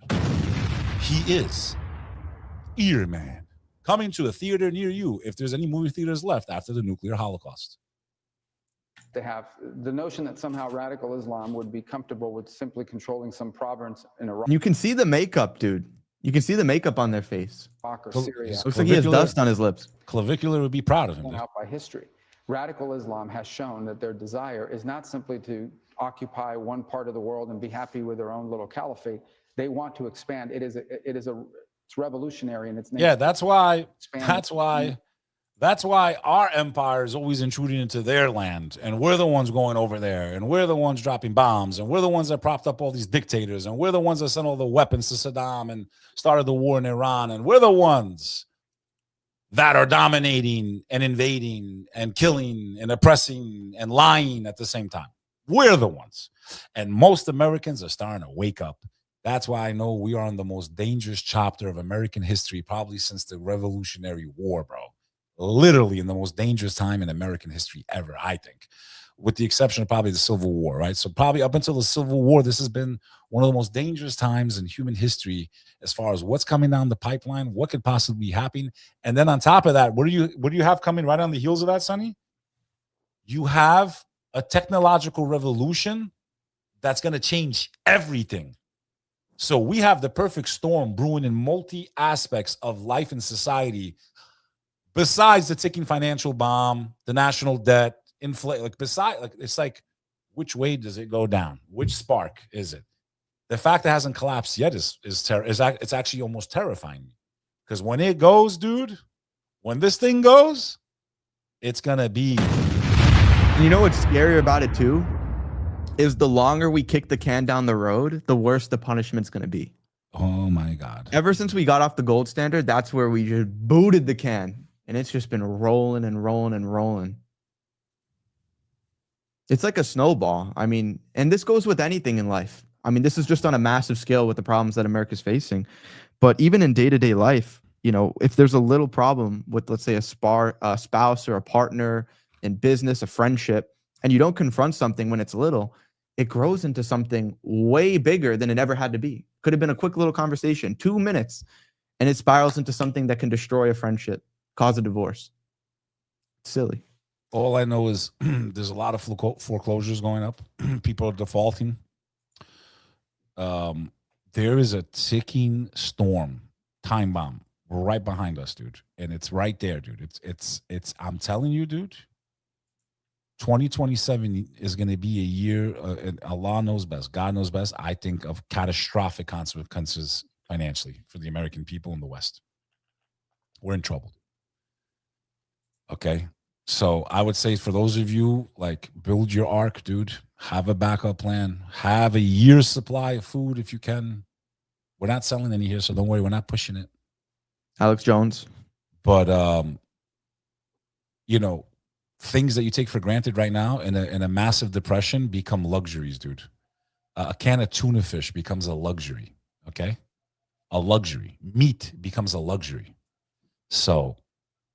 And you know, Beck, tie your camel. Beck, did you ever watch Game of Thrones? I'm assuming no, right? Dude, what did we do with all that stuff that we bought? We spent thousands a couple months ago. We both spent like $3,000. Like, on what? Remember emergency supplies, this, that, the earthquakes. Yeah, then I moved, so I donated it. I mean, that's the nice thing. If you buy food and then you don't end up using it, you could just donate it down the line too. You should always have at least bare minimum 6 months, because in 6 months you're gonna figure out if you're dead or not anyway. But bro, 6 months. Isn't it funny how, like, the problems that we face in society and what's coming to us, it's always shown in media and in movies ahead of time. So I don't know if you've watched Game of Thrones. I'm just starting it now, but basically everyone's fighting for power in the show. You like that show? The sister and brother going together. It's honestly, I think it's a little bit overrated so far. It's disgusting. It is disgusting with the stuff that's inside of it. Dude, everyone's fighting for power. They're all worried about worldly things, all polytheists. And Alanis, they're always pays his debts. So you've seen it. I watched the whole damn thing. Oh. I was going through a depression at that time in my life. I was bored. It is a disgusting show. But Dude, what's happening?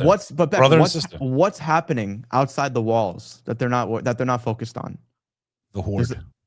The Night Walkers things. These guys with blue eyes that are like zombies and they're gonna come and kill them. It's the same thing in this world, bro. We're all here worried about the dunya. We're worried about the day-to-day, about, are we gonna get a promotion at our job? About, am I getting enough views as a content creator? About, does this girl like me? Meanwhile, none of it's gonna matter. And you know, Beck, you gave me this advice a couple months ago, and I did it a couple days ago. I was at Daher, at the masjid recently, and there was a funeral prayer that happened, and the imam talked about how, like, the guy doesn't have much family. There's not really going to be many people at the burial, so if anyone wants to come. So I stopped what I was doing. I drove 40 minutes to the burial, and what an amazing reminder it is, bro. Truly. That was my first time seeing someone buried into the ground. We all took a few pieces of dirt, threw it on top of him, probably to get part of the reward of helping out. And that's it, man. And anything he was worried about last Monday didn't matter at that point. He was probably angry. In the month before he was dying, he was probably angry about something. He let his cortisol rise. And there he is. He's going to sit in that exact spot that I left him at, which he's probably never even been to in his entire life. And he's going to spend probably 100 times more time there than he ever spent in this world. We think a closet is tough. We lock ourselves in a closet for an hour, I'll go crazy, let alone 6 hours a day. We'll lose my mind. Dude.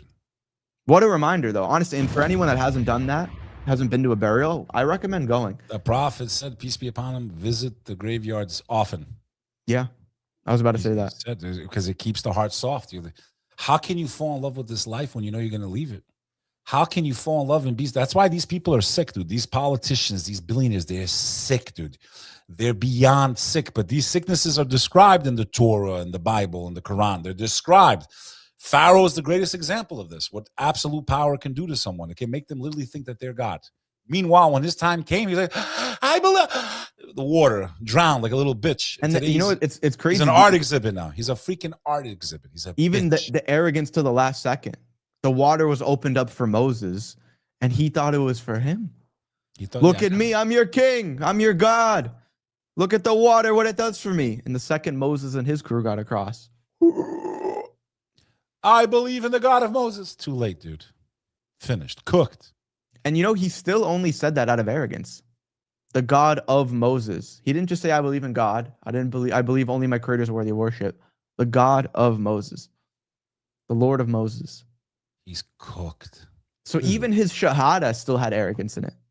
Literally cooked in eternity. Anyways, thank you guys so much for watching. These are the people running us. Don't be arrogant. The disease of arrogance. That's why the prophet hated even a mustard seed of arrogance, because a little bit of ego can lead you to a lot of destruction in life. We've all grappled with it at times. I used to be a very arrogant man when I was younger. So a mustard seed, it makes a lot of sense, because that little seed is enough to infect the rest of your being, your heart, your soul, everything. You better check yourself, dude. And the diseases of the heart are not noticeable to you when you're infected. Because a lot of times, arrogant people don't even think that they're arrogant. They don't know that they're arrogant. They don't realize that they're being arrogant. They don't realize that they're being full of pride and ego. And they get this false sense of, I did all this. I deserve to be respected. And, you know, like I said, the prophet said there's two wolves, peace be upon him. The wolf of the one that chases just money all the time, that neglects their family, doesn't make time for their children. Okay, I've done that at times, chasing the career. That is one of my greatest regrets with my first child. One of my greatest regrets was the amount of time I lost with him that I can never get back. Those moments at baseball and all this other shit that really is not important. And then the second one is the one that chases status and does things for the wrong reasons and to be boasted about by men. None of this shit matters, dude. You see us every time people come up to us in the masjid, man. Can I get a picture? No, you can't get a picture. Why? Because only God should be adored in this building. That's why, you clown. Don't ask me for a picture inside of a mosque. Ever. Ever. Just so you guys know, you could clip this. Don't ever ask me for my picture inside of a mosque. Ever. It's an insult. Not just to me, to the one that gave us life. The only one that should be adored inside of a mosque is God. No one should be taking pictures in a mosque. I don't care if John Travolta comes in and starts dancing Saturday Night Live. So your uncle references, bro. When you see us in the house of God, leave us alone, bro. We're there for him. We're not there to be adored or mentioned or even looked at, bro. I am a man. I eat, I pee, I shit. I am nothing. I am garbage. Any good you get, you get. Any bad, may God forgive me. That's it. You get shit from me. I'm shit. Anyways, thank you guys so much for watching. Make sure to like, subscribe, hit the smash button, and click the link at the top of the description to learn more about how you can join the companions. This is going to be the final call that we do for a very long time for your opportunity to get inside. Has some really cool stuff to show you guys. We don't like to talk about it too much here because we don't want to bore you with it, but it's amazing things that we built. We have an entire app. So they have no idea, dude. Dude, they have no clue. Okay. We built it. We protected the community. Now that we have a lot of controls in place and the people that are in there are correct, we're going to start opening this thing up to the entire world, bro.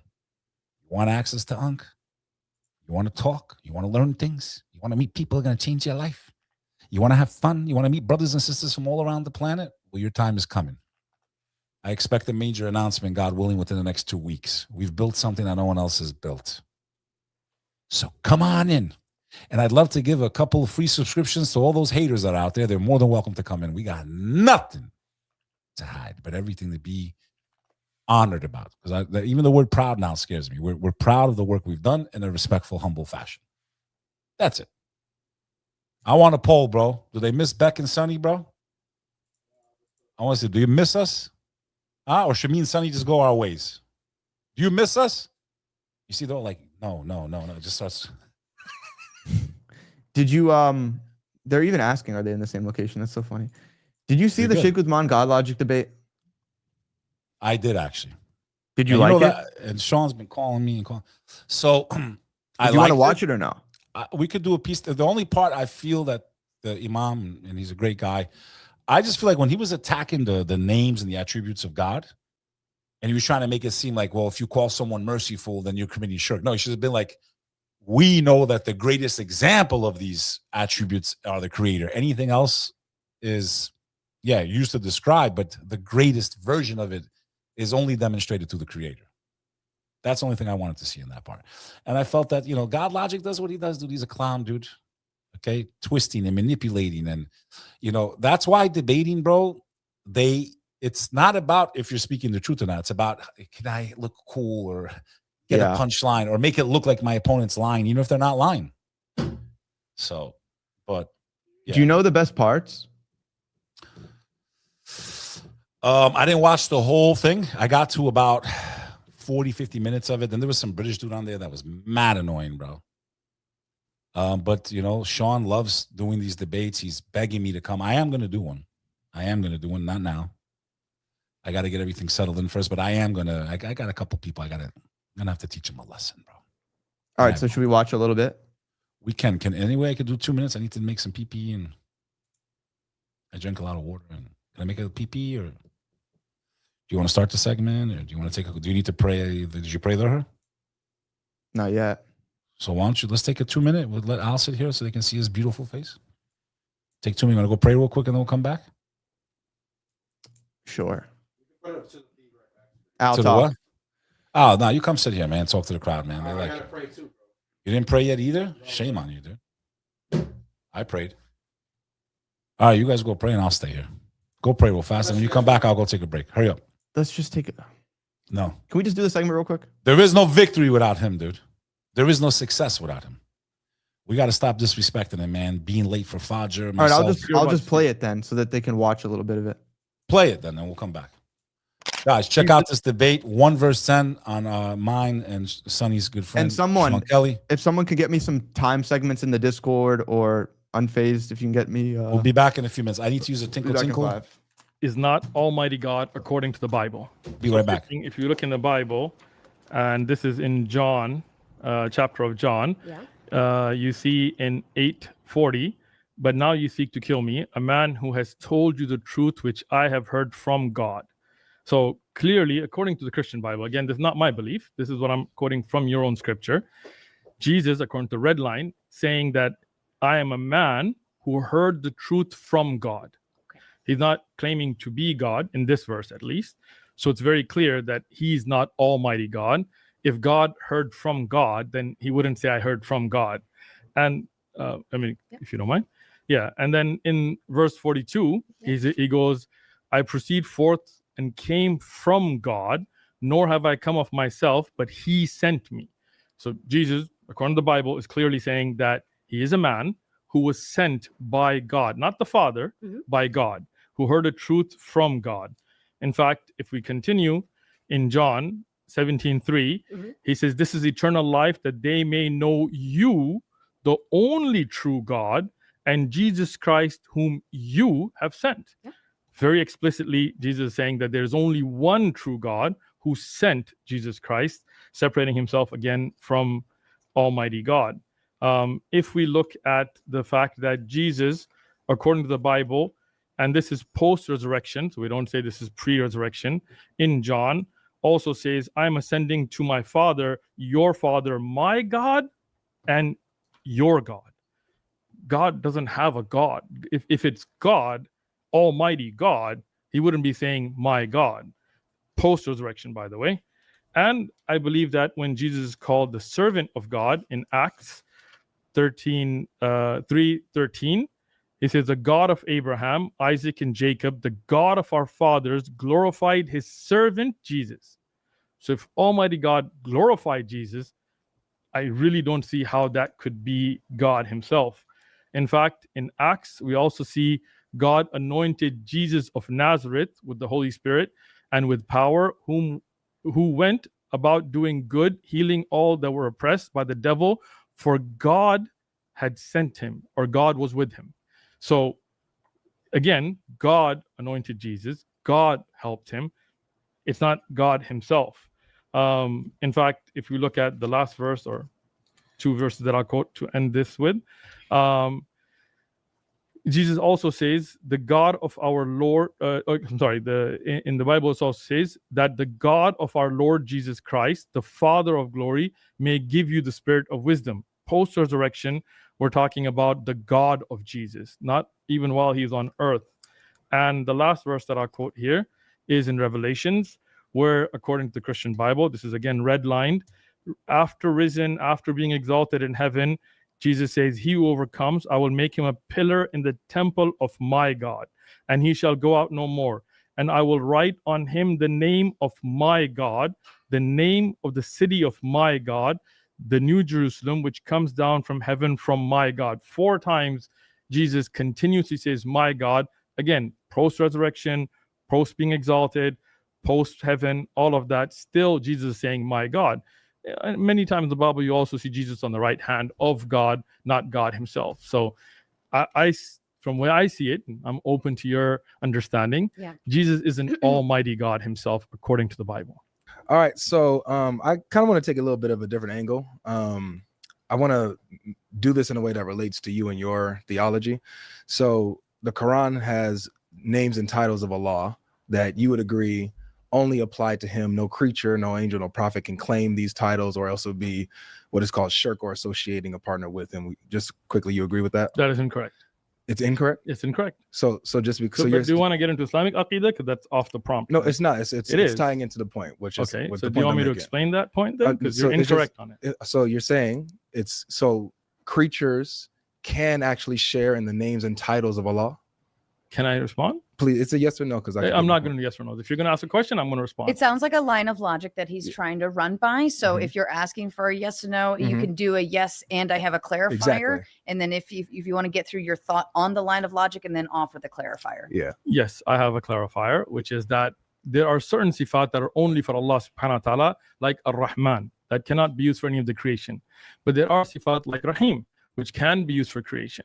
Allah is wudud, he is loving. That doesn't mean that the creation are not loving. Of course, the characters of Allah are unique to him, but there are some that the humanity does share in as well. Allah is living. We are all living, but the way Allah is living is unique to him. So your base point was incorrect, and I hope that's clarification helps. It's not, because I didn't ask about whether or not we share in his attributes, like, oh, I'm merciful, Allah's merciful, so yeah, we're both merciful. I didn't ask that. So for example, can someone be called Al-Rahim? Again, for Rahim, if you put the can I speak? I didn't interrupt you. Okay, looks like you had, okay, I got you. I got listening. you. Okay. So you seem like you're about to speak. So, like, Allah subhanahu wa ta'ala is Ar-Rahman. That is unique to him. Nobody can be called, right? But even the indefinite al can be used with certain characteristics. For example, Al-Wudud, the most loving. But the way that it applies to Allah is unique to him. But as you earlier said, that those are only for him, that is incorrect. Some are shared, not just that they are merciful, very merciful, but to the level of Rahman, no. Okay, so I'm not asking if we can be merciful similar to how Allah is, he's just more merciful than us. I'm asking about his specific titles. So he's called Al-Rahman, Al-Rahim, Al-Wadud, meaning the most loving. Can any creature share these titles? I'm not saying, oh, Allah's loving, I'm also loving. Can I be called the most loving? Can I be called the most merciful? Can I be called the living one, which is one of his names? Can I be called any of these things? Can any prophet claim these things? Any angel? There's your point. Okay. Again, certain ones, no. And that's why you have to understand the nuance here, because you don't understand aqidah, right? Certain ones no, certain ones yes, you can be the loving. Al-wudud, the most loving, of course. You amongst give my red amongst book. Go for it. Yeah, amongst, for example, if I said these are all my kids, but this one he's al-wudud, he is the most loving of them, right? That can be in that context. Notice. Let me. There you go. Right now, the clarification here is yes, even al can be used with certain things of the creation, but Allah is unique. Laysa kamithlihi shay. There is His level is unique to Him. But answer your question, yes, even the infinite of al can be used. Okay, so what you just did is you qualified. You said the most loving of my children. I didn't ask that. I'm not asking, can someone use these terms in qualification of certain things? I mean, in general, outright absolute. Can someone claim themselves to be, in general, the most loving al-wadud? Yes or no? Once again, I'm gonna yes or no, please. No, I'm sorry. You know, I'm gonna yes, answer. no, and I would say yes and or no yes, and exactly. Yes, but exactly. Please do not interrupt. I won't. Just answer straight away, please. So again, that's why he's trying to run the line of logic, because that's where we're running into. But again, that's how he's trying to get to his point. I get that. So yes and or no and. Yes and. Okay. So when we're talking about, for example, somebody being very loving, are you calling me mushrik here? Yeah, nobody gave you that authority. Thanks a lot. I'm a sheikh, you're not a Muslim. You're not a sheikh. I'm a you don't sheikh. know anything about Islam. I'm a sheikh. You're not a sheikh. Out of the meta, let's get back to it. Thank you. So please refrain from calling me a mushrik, because that's an insult. Yeah, that's disbelief. Yeah, how's that an insult? That is definitely I don't know what that word mushrik means. just means he's so. a disbeliever. That's all. All right. The her parade. We're back.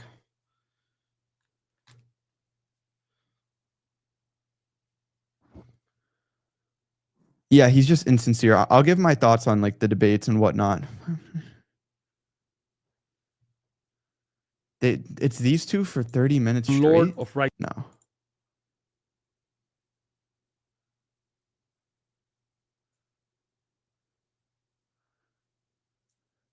I see where you're going. I know. God logic is just so boring to watch, man. The unqualified titles of Allah cannot be applied to anyone else.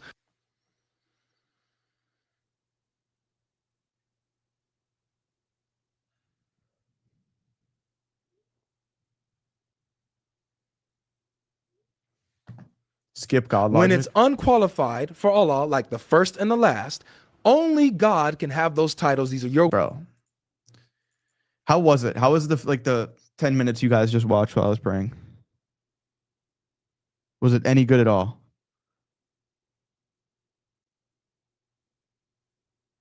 Skip. For those of you guys that actually watched it, how do you think? Like, how do you think it was? Skip.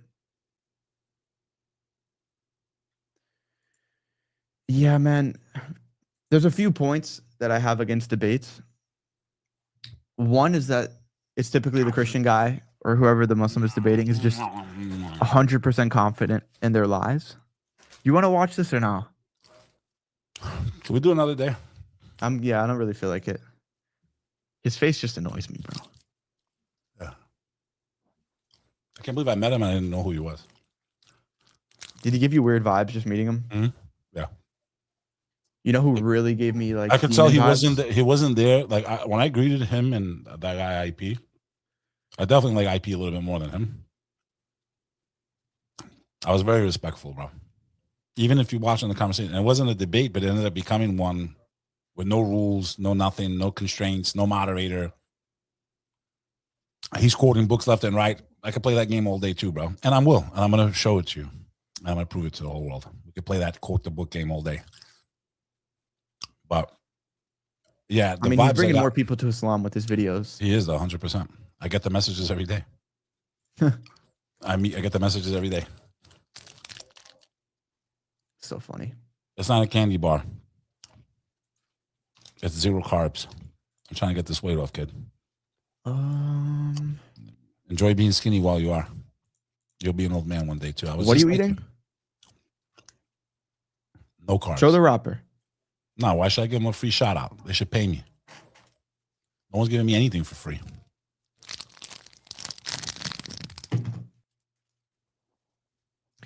For me, man, it's just like, how many times do we need to have conversations with these people over the same topic too? Move on. Islamic dilemma. I would not be surprised. The same people if talking they are about the paid to same do thing. this.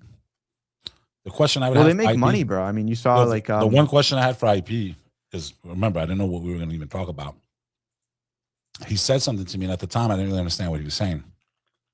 When I was like, "No, are you Catholic or you Orthodox?" He's like, "I'm non-denominational." Yeah, to me, that was all I needed to hear about him. If you're non-denominational, that means that you don't subscribe to any particular church per se, and you know better than the ones that were there from the beginning: the Roman Catholic Church, the Orthodox Church, the fathers of the faith. Recently, you all know. When you're non-denominational, what are you, dude? That means you don't agree with the people that spread the faith. I mean, to me, it's like it's a contradiction in and of itself. So what are you then? I don't know if they're necessarily getting paid by like an agency or something, but they do make good money, man. I mean, this was IP posted this. Maybe he could teach me, man, like how he does. I heard you raised millions. 2 weeks First ago. of all, I did want to respond to that, by the way. What First of about all, the video? No, if anyone is threatening these people and they're claiming it's Muslims, first of all, if I ever found out a Muslim ever threatened a Christian, I hate you. You're my enemy. Period. You know why? What does our faith teach us? What does God's book say? He doesn't say threaten Christians. What does he say? They're people of the book. Speak to them softly. But that's the For things I hate amongst about them are people. men with reason. Yeah, that's the things I hate about these people. They try to make it sound like the infidels that the Quran's talking about as Christians and Jews when it's not. And that pisses me off. But any Muslim that bullies or is disrespectful to a Christian, even if they're being disrespectful to you, even the Prophet, peace be upon him, when he was attacked, he would respond in the best way. He would return fire, but in an eloquent way, in a way that would make them look like fools, without even having to use filthy language, bro. So are we following the example? Are we listening to the book? Are we following God's commandments of us speaking softly to Christians? Or are we, because of some of them, the way they treat us and the way they disrespect us and the way they literally lie about us and what we believe in, are we stooping to their level? Are we? So we should check ourselves. Just because they do it to us doesn't mean that we have the right to do it back. We have to be better than what they are. We are the example to humanity of what compassion, We are the chosen people. respect, and yeah, they might be the chosen ones of this world. Yo. Clearly they are. They're very favored in this world, but I'd rather be the chosen ones in the afterlife. Is it better to be a prince for a day or be a king for eternity? I'd rather be a king for eternity, bro. Have fun in this world, bro. Enjoy it.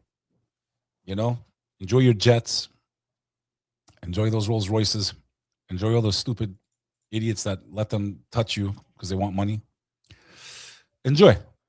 The top VIP of the Goyim. You hit that? No, that's you. I didn't. Or is that Al? Al? It wasn't me, kid. If What do I you think touch- about, instead of Islamophobe, calling them kuffar? I just think when you are dealing, especially in, like, I don't agree with 100% with what our boy's doing, bro. I just don't. I've said it publicly. I'll say it again.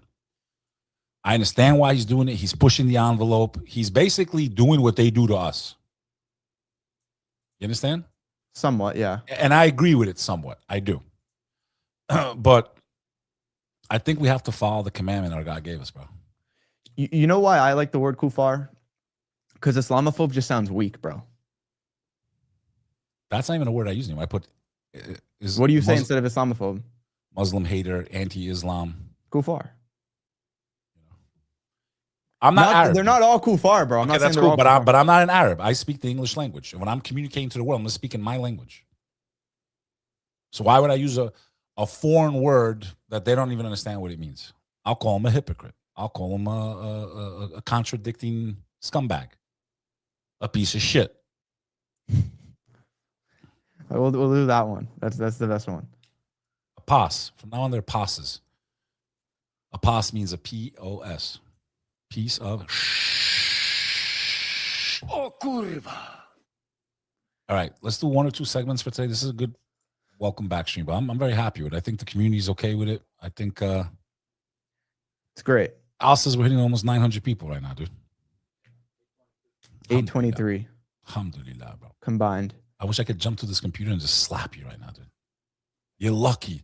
This has been better for you. Yeah, you always interrupt me. A lot less now. So there's some negatives and some positives. I think the positives are outweighing the negatives. I wish I was next to you so I could slap you right Isn't it funny that for us to be consistent with streams, we need to be in different states 1,000 miles away from each other? I just wish I could kick the door in right now on the stream because I know exactly I what wish you're you saying. would. I wish you would. I swear to God, I know you trained and this night you're getting ready for a big thing that almost happened, but I would love to just, and maybe we will, dude. Maybe we'll do a little grappling, a little. Grappling, you're going to like. What? You're just going to sit on me like I'm dead. I just lay on you. Yeah. Jiu-jitsu. I'm not even going to be able to tap. There's going to be no Baek-jitsu. faking. Did he tap or not? I'm dead. That's it. Baek-jitsu. Yo, all of you that are in this chat right now, go to the iPhone store right now. Download the Companions app, and in about a week or two, you're going to have a way to access the entire community. But just get started. I don't want you to forget. Go there right now. It's free. And then we're going to do a great launch. I think maybe a nice little stream-a-thon, something. So we should do something special, man. Maybe get a special guest on, and let's launch the app for the entire world, bro. For the whole world, bro. He was going viral a couple weeks ago, bro. People were pulling up his old clips. All right. Do you have 1 or 2 good segments left? Because I know. Do you want to do the Spain thing? Yeah, we should cover Spain. And I spoke to someone. I can't even say how high up. I spoke to someone from that country actually that works. I can't even say how, but it doesn't necessarily mean I believe their narrative either, though. But the whole thing is fugazi. The whole setup, everything that's going on, and the way they're using it to try to make it look like there's some type of invasion by Arabs and Muslims into Europe when they're not even on the European continent in those videos. So I think it's important that we adjust that. Durante estas últimas horas, en especial. Dude, there's so much stuff to like. There's so many. It's burning. It's burning. They view demonetize the news. Not even. I mean, they don't even just demonetize it. They view ban it. If you show Fox or CNN. Okay, so then can we just find maybe random clips on X? And I don't know. This is where it gets hard to be a content creator, dude. We'll do that tomorrow. Let's not forget that once we launch the app, a lot of these shows are going to be on here, and then we're going to carry them in our own world, bro. Can I get a house call? It's burning. It's burning. Please. If you know, you know. People know what I'm quoting, bro. We never covered Sean Strickland. Can I get a house call? Talking about how Muslims used to be the boogeyman to him. You want to do that? Yeah, we could do that. What about Lily J, dude? I'm not really interested in talking about that, to be honest. Do you have any updates? And I haven't seen much. There's plenty of people covering that. Still a thing going on right now?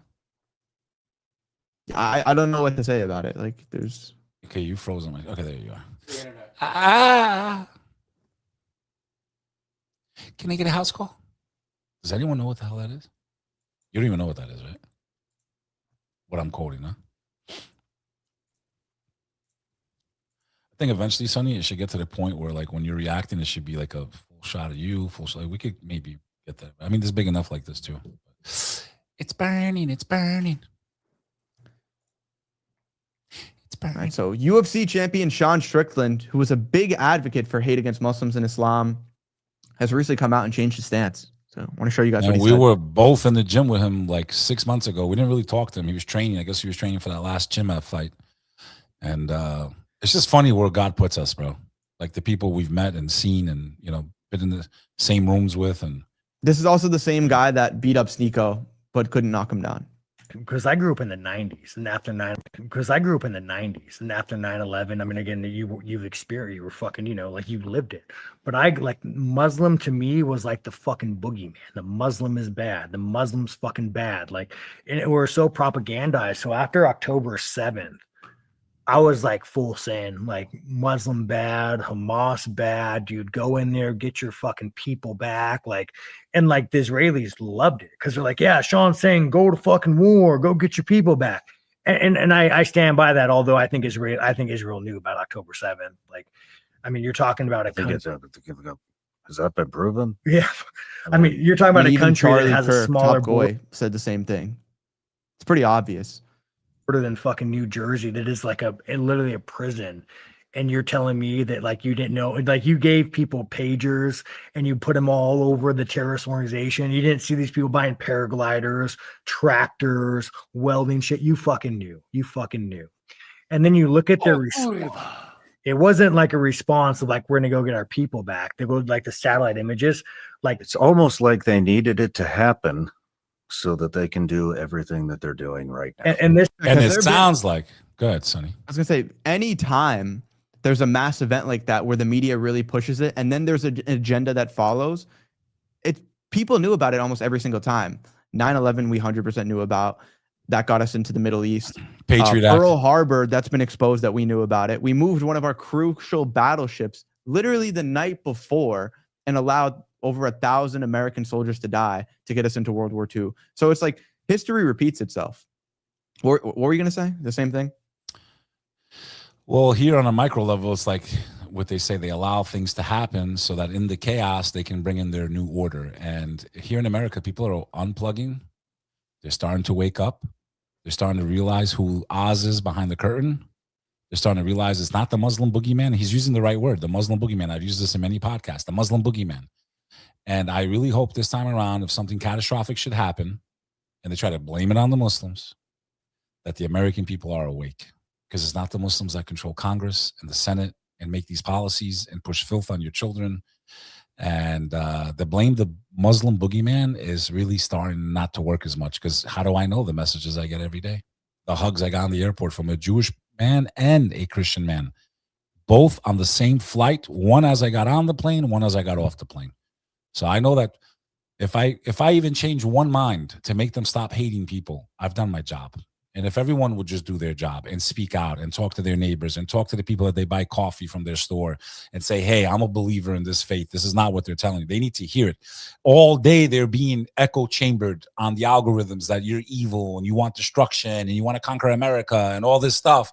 So you need to use your voice everywhere you go and say, hey, by the way, I'm of this faith. I know they probably think that I'm an animal. Like, I just want you to know that you've known me for 5 years. You probably never even knew I'm a Muslim. I just want you to know that I'm not here to do what they're telling you. And I don't know where they're getting this information from, but that's not what our faith represents. It's not what we believe in, dude. It's not. It's really not. And look at Sean. Sean changed, dude, a lot. Like, I'm so happy he actually won right now. And I was at his fight by accident. God wanted me there. I didn't even know I was going to go to the fight. Remember I had no idea I was going to the day before you found out, yeah. Last minute, the person flew in from Texas, some big shot. You know, and then one of his family members or friends got sick, and they're like, hey, this ticket's going to get burned. You want to come? I said, okay, I'll come, dude. And I was happy Sean won, bro. And he did win. I watched that fight. He won. And we saw him training. Dude, he was training hard in that gym, in Randy Couture's gym. We were both there. That day we went with Jake Shields. We saw him live. He was training for this fight. So he's changed his song and dance completely. And it's, you know, the fact that he wasn't allowed into the White House for a UFC event, he's a champion in that organization, in that sport, is all you need to know as an American. It wasn't a Muslim that told him he couldn't come to the White House. It wasn't a Muslim that blocked a champion of the UFC from exercising his free speech and his opinion about global events, which did not allow him and barred him from coming in the White House. It wasn't the Muslims that blocked Strickland from exercising his First Amendment right. But who was it? I ask you, the audience, who blocked him? A champion of the sport from going to the White House.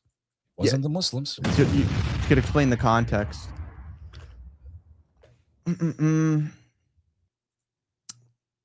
the UFC held the White House card, Sean was banned. Just like, to explain a little bit more. That was about a month ago. For those of you that are wondering why, Ari Emanuel, this is who the show, what's the show called, Beck?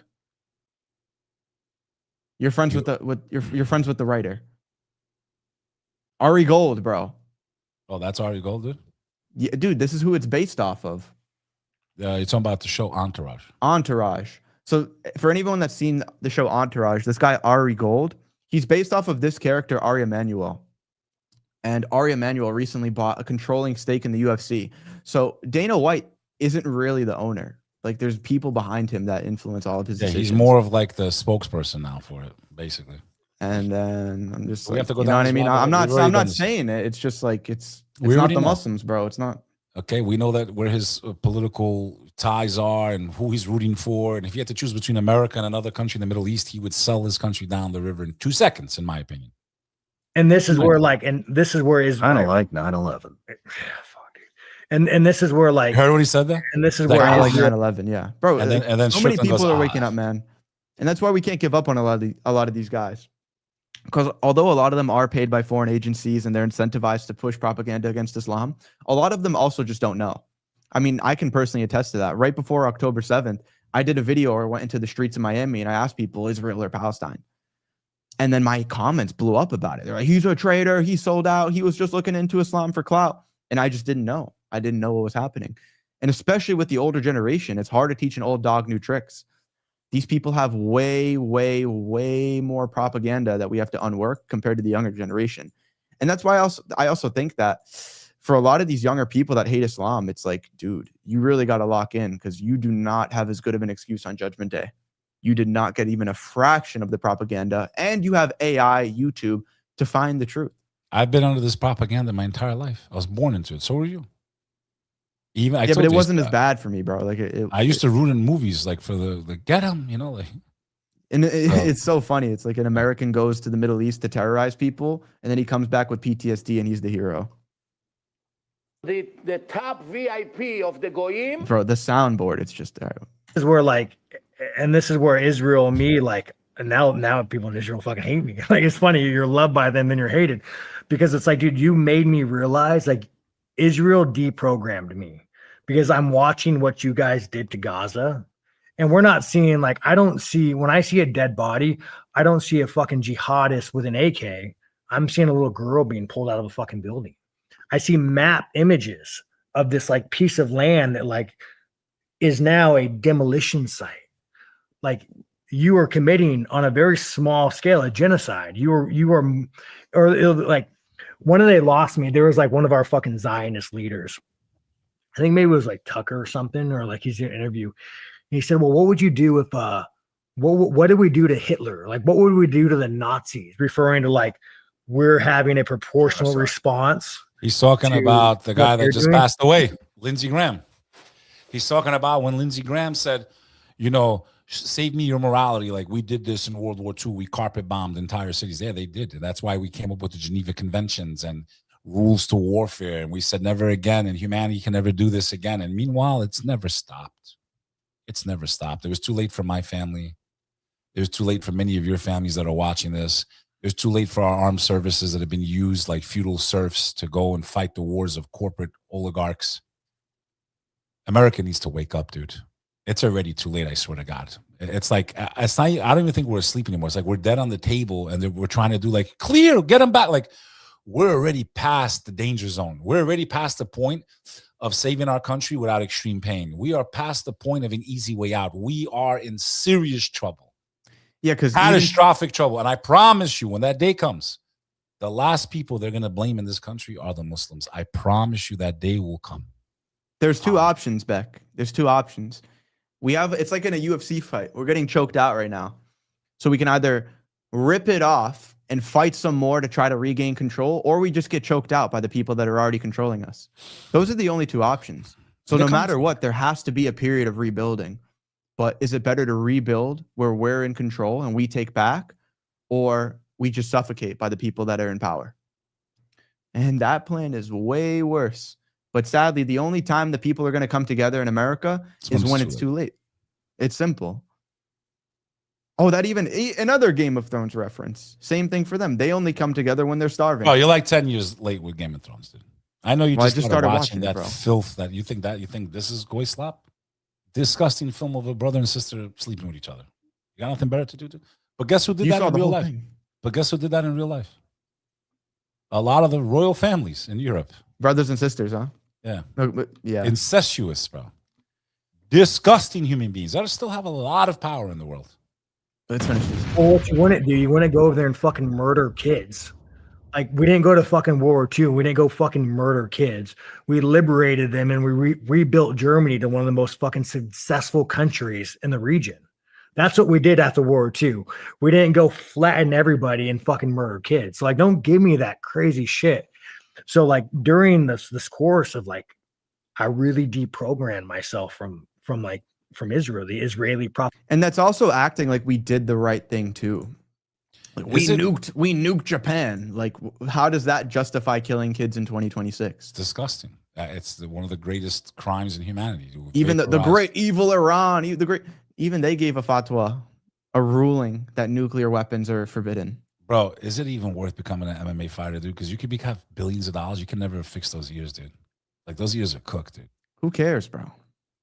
Would you want to walk around with ears like that the rest of your life, even if you made 100 mil? Who cares? Would you walk around with ears like that, dude? Yeah. I would. It shows strength that you've been through stuff. Like, what are you talking it shows that you turned your ears into cauliflower permanently. Women love it, bro. No, they don't love it. They love the money and the fame. They don't care about it. You thought, yeah, I like the ear. It looks like completely discombobulated. No, dude, they like the money and the fame, bro. Okay? And, oh, he's tough. He's a tough guy. Yeah, exactly. Okay. If the whole point of looks maxing is to get women, and women like tough guys, and having a cauliflower ear shows that you're tough, I don't see the problem with it. Just carry it. Show that to Jake Shields next time you see him. Point out his ears. Yeah. They only care about Israel. They want Israel to be this nation. There's no force behind them saying that we're going to destroy America. What they advocate for, due to the Holocaust, due to them not really having a country, they advocate for things that they believe are right for the world that actively destroy America. So what I mean by that is, like, you have George Soros. George Soros, when he's advocating for open borders, you need to understand he's coming from a place to where, like, his people, they had no home. They were kicked out of this, kicked out of that for reasons why, you know, they were kicked out of here, they were kicked out of there. So, like, when George Soros advocates for this, he is advocating from a place of, like, I think this is good for the world. We should have open borders. You should be able to migrate, which is ironic because fucking Israel's a fucking prison. Go migrate to Israel. Let me know how that goes. but what is good for you is not good for us. But it's like they're not doing it in, like, a hatred. Or you take, like, people often talk about, like, Nazi Germany. One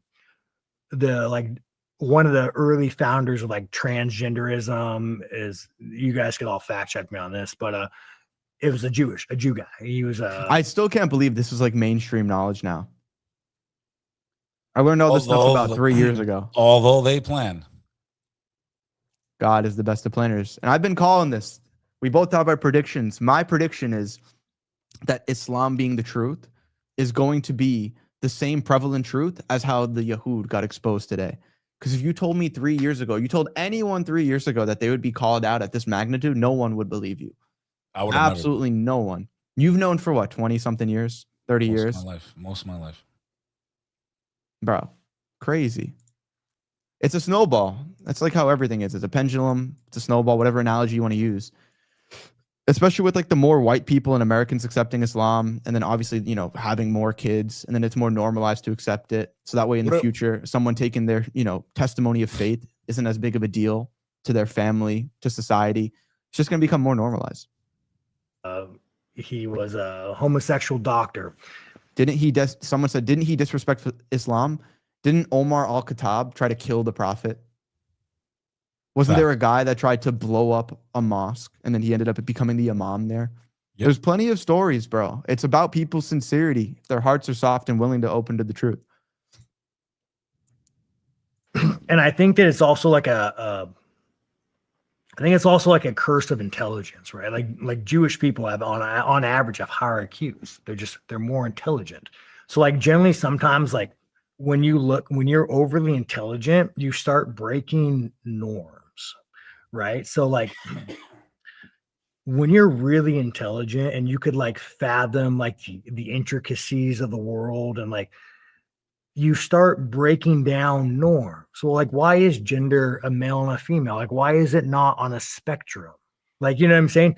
because you could start really, and like say you're not religious, you could start making cases for like, well, humanity in 1,000 years, would it not be better if there was no gender? And you could start making these like cases and orchestrating a world that you want to be in. And this is where you need to get into the Old Testament. But I'm not saying we're coming from a place. A lot of this stuff is in there where they talk about a genderless God. Sean Ryan is all like Sean Ryan looked like a white Korean right there. Go ahead, push play. Happened. I will say, let me tell you one thing, dude. I do find it really odd, the correlation between the like Bible and like what it is now, right? So back to like the Jews promoting this ideology that like Hitler hated. So Hitler goes and expels these people.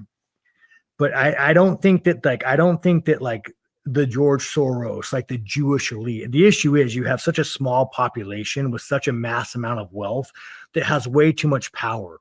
Like you're such a small population, you shouldn't have this much control over like millions of people. If you make up like 3% of the world, why do you have so much of a voice? I mean, I'm not saying like no persecution, but like you're acting and financing things that people don't agree with.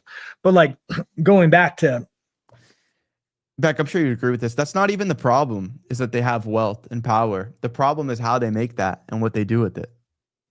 Like what was happening in Nazi Germany before, everything went down. Dude, the interest rates were through the roof. People were in debt up the wazoo. Weimar Germany. We are literally right now, America is starting to feel, if you go read the history of pre-World War II Germany, we're kind of really becoming Weimar Germany. Inflation is starting to go through the roof. Morality has completely escaped this society. Okay, it's become disgusting out there. And we are literally on the same path to destruction as the Germans were before World War II in many ways. And it all comes back to morality. You know what's scary about it, bro? At least in my lifetime, the worst we saw with the whole liberal agenda and the New World Order talking points was in 2020 to 2021 with COVID. That was the worst I think it got, with BLM and vaccines and everything. And the pendulum, I think it's hit as far right as it's going to go. And when it swings back, it's going to hit way harder, bro. That's why it's such a dangerous time. And every machine and every dictator and every oppressor is going to, a lot of people, unfortunately, when these systems collapse or change or they try to bring in a new one, a lot of people lose their lives, dude. Yeah. What are jewels, bro? I just keep seeing jewels. I don't know. I think that's like viewer points. Al? What are jewels? So YouTube implemented jewels or gifts. Okay, they're gifts? Yeah, so basically it's like $4. Is it? It's money? It's money, yeah. It's like digital currency for YouTube. Digital so currency. Each jewel is 1 cent? 1 cent or 4 cents. I'm not sure. I don't know the conversion rate yet. All right. Well, thank you for the jewels. Uncle. I love jewels.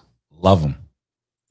People like, why does the Israel lobby, George Soros, why are they, one of the first movements of communists, like 5 people were like one of the main people of like the communist movement were like Israeli, were Jewish, not Israeli, Jewish. Bolsheviks founded it. Yeah. What you have people like Candace Owens, Karl Marx. There's like this Jewish elite around a table pulling strings, trying to destroy America. When that's not the case, you have hyper intelligent people, hyper wealthy people doing what they believe is the right thing to do. The thing they believe is the right thing to do is to have open borders, to have a fluid gender. This is why they go to Hollywood and they push it. There's no evil strings. No, it's not because they believe it. If they believed it, they would open the borders to their house. They would open the borders to their country for everyone to come in and be an example. They would make cartoons and TV shows and commercials of black guys with Jewish women, but they don't do that. The reason is to cause chaos, destruction, turn everyone into a melting pot to bring their Messiah. That's what this ultimately comes down to, is they're trying to bring the Antichrist. And for that to come, society needs to be in turmoil. That's what, am I wrong, bro? Is that not what everything ultimately boils down to? Is them trying Pretty to much. fulfill the coming of their Messiah? What it is extremism.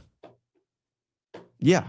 And there's extremists in every faith. single group. There is an element of them that are, in my opinion, have an agenda beyond, and it goes over the heads of most people, even their own people. Even there's their Muslim own people. extremists.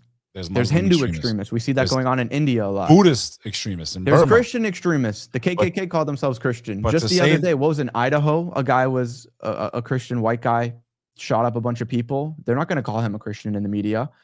Nope. And of It's only course, for Muslims. Only Muslims. yeah, So even with to the whole think that Spain there's thing. not enough, there's an element of them that I wouldn't even classify them spiritually, ethnically, maybe spiritually. They're not following the Book of Moses, but there's a group of them that claim to be from that faith that I think do some of the most evil shit on earth, and they need to be called out. And everyone is starting to call them out. And it's not going to be just, I got no problem if a Muslim, so-called Muslim, does something wrong. We condemn them, bro. Publicly. Well, we can't condemn people. No one from their ethnicity or faith does anything wrong, right?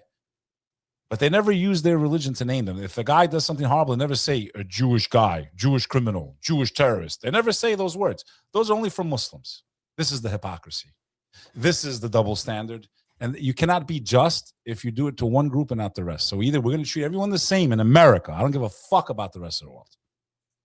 If we can't do that in America, we should shut our mouths about how we are the best and fair and a democracy and free speech, because clearly we do not have free speech because Sean Strickland was punished for having the views that he does. Period. And like when have you been to a Trump rally? No. Oh, dude, it's fucking nuts. No. So like when you're at a Trump rally, you're like, oh, I could definitely see how Hitler happened. Like I'm not fucking joking to you, dude. When you go to a Trump rally, it makes you question the sanity of everybody. Trump's up there talking about like, we're gonna throw people in jail for burning the flag, and I'm like, dude, I don't like. I mean, you shouldn't do it, but it's like, you know, there is a fucking constitution. I'm looking at Vivek, and Vivek is just like fucking like rubbing his head, and he gets out and leaves the Trump rally, and I'm like, fuck, and everybody else is just fucking full send. Yeah, fuck him, throw him in jail. Like if Trump said go grab a gun and go do anything, they would fucking do it. They would fucking do it. I know it's a cult. It's and that's another good. That's one of the things about Christianity. You're not supposed to put. You don't put your faith in man. They will. That's also what But it's evil when the Muslims say that. What? We Muslims agree. You see, this is the common ground between the Christian and the Muslim and the Jews that are not extreme. Faith in God. Man, grain of salt. Why? How come you're doing this? Why are you doing this? I don't agree with this technology. Why are you putting this in? We're allowed to ask questions. We're allowed to condemn what we think is wrong morally. I've never condemned Jews as a whole. I've never used some of the language that a lot of people use because that's wrong. That's not what I stand for. That's not what I believe in. But there's an element of them that have really gone off the farm, and they better wake the fuck up. The rest of them that are normal, you better wake up because they're taking you down, dude. They are taking you on a sinking boat that's going to lead to everybody's destruction in the end.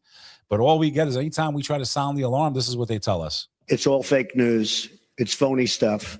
It didn't happen. But like, you know what's the saddest part about if that? The Muslims say it's fake news. It's not. Good. I just said that. But you know what the saddest part about it is the Christians and Muslims basically have the same morals. They're supposed to. Yeah, from I dress, mean, textually. from prayer, from modesty, they're supposed to be the same. In my opinion, the Christians let go of morality a lot more than the Muslims have, and it's not to be like, oh, we're superior. You have. No, it's just These reality. things are happening bro. in your countries, dude. It's just reality. If you never taught someone on how to interpret the Bible, you just stuck it in front of them, said, read this, especially just Jesus's words, and then you put a Muslim, a Christian, a Jew, and a Hindu in front of them, 100 out of 100 people would say the Muslim is the person following this book, and that's the Bible. Every single time. We got some super chats I want to cover. I don't know what's going on with these jewels. Thank you guys for the jewels. Falcon, Jason, Milo. Yeah, we don't know what the jewels are, so forgive us. I'm going to check that out. King Musa with 44. How much you eating this stream, bro? Yeah, bro. I'm in a different time zone, kid. King Musa with the 20. The true anti-Semites are destroying the Arabs, a Semitic people, while they can't provide a shred of proof to their lineage. They made it illegal to do so. Yeah, it's crazy. Syra with another 50 AED. Brothers, come into the chat called Jet Tesfanaza wants to take the Shahada. Alhamdulillah. What are you guys doing in the Discord? Every fucking time. And like when you,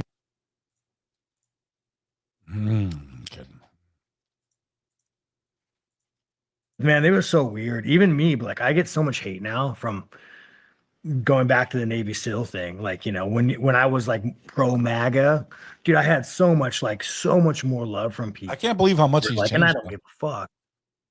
I can't believe how much he's changed. I, in my opinion, I think Jake Shields has a lot to do with this. You think so? 100%. I think Jake Shields softened this guy's heart and kind of showed him, hey, like I understand how you feel. Take a look at the other side. I think Jake Shields had a lot to do with it. Bro, I wouldn't even be surprised at this point if he accepts Islam. If you're willing to unwire the propaganda from one field of life, which for him right now is politics, all you need to do is apply that same logical formula to faith. That's it. Sonny, I gotta be honest with you. What? Am I happy if someone takes to faith? Yes. Do I know it's going to be good for them and everything? Yeah. Well, I just want them not to hate us, dude. I don't want to die. I don't want to go to war. I don't want my kids to go to fight these battles. Violence is always the last option in Islam, bro. That's the way our faith. It's the last option. Even in our faith, the Muslims were being oppressed for over 11 or 13 years, whatever it was, before they ever responded, and they were being persecuted. So I don't care if people become or don't become. That's between them and God. I just don't want people hating each other based on lies. If you're going to hate me, at least hate me knowing the truth. That's why I felt the responsibility to speak. I never wanted to talk about these things, Sonny. I told you about it. We've had many conversations about it. I never wanted to speak about faith publicly because I feel like anyone can find the truth if they look for it. You don't need someone to preach you. If a religion needs someone to preach to you to find it, it didn't come from God. Period. Because I believe you can read these books and you can find the truth on your own. So for me, I just want people not to hate each other, which feeds into the agenda, which is going to destroy all of us. And that's their number one weapon. It's not the AI. They use these tools. It's our hatred for one another is what's going to destroy all of us. So please don't take the bait, whether you're a Christian, a Muslim, a Jew, a Hindu. Like, listen, bro, you're going to face God. He'll judge you. But we don't need to be enemies on earth. And that's my opinion. And that's my true belief. And that's what my work's always been on. And that's what I'm going to do to my last breath or until they throw me into a gulag. I'll probably be dead by then anyway. And that time's coming soon. The top VIP. All right, I'm going to stop hitting the sounds because it's just the same one every time.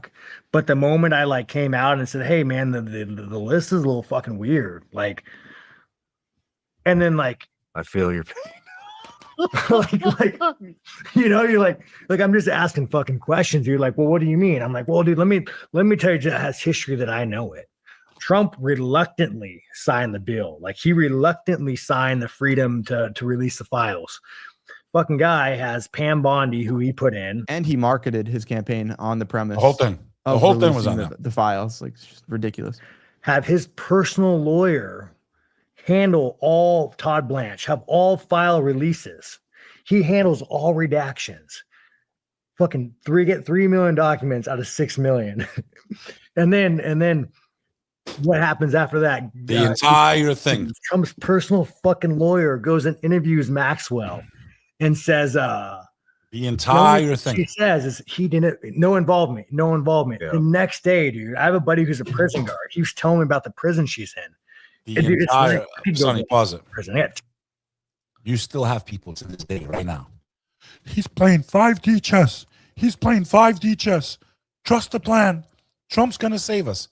The entire thing, in my opinion, the Anon movement, the entire thing was a massive psyop to suppress any opposition because people were waiting for this miracle to come that never came.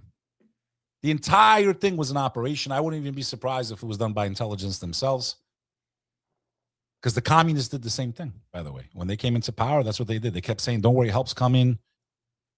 We're in control, don't worry. So people didn't rise up against communism before it took over the Soviet Union. That's literally how they got into power. And the MAGA playbook followed the same exact steps as that. Don't worry, trust the plan. The white hats are in control. The patriots are in control. Like this. He's playing 5D chess as they're building the machine.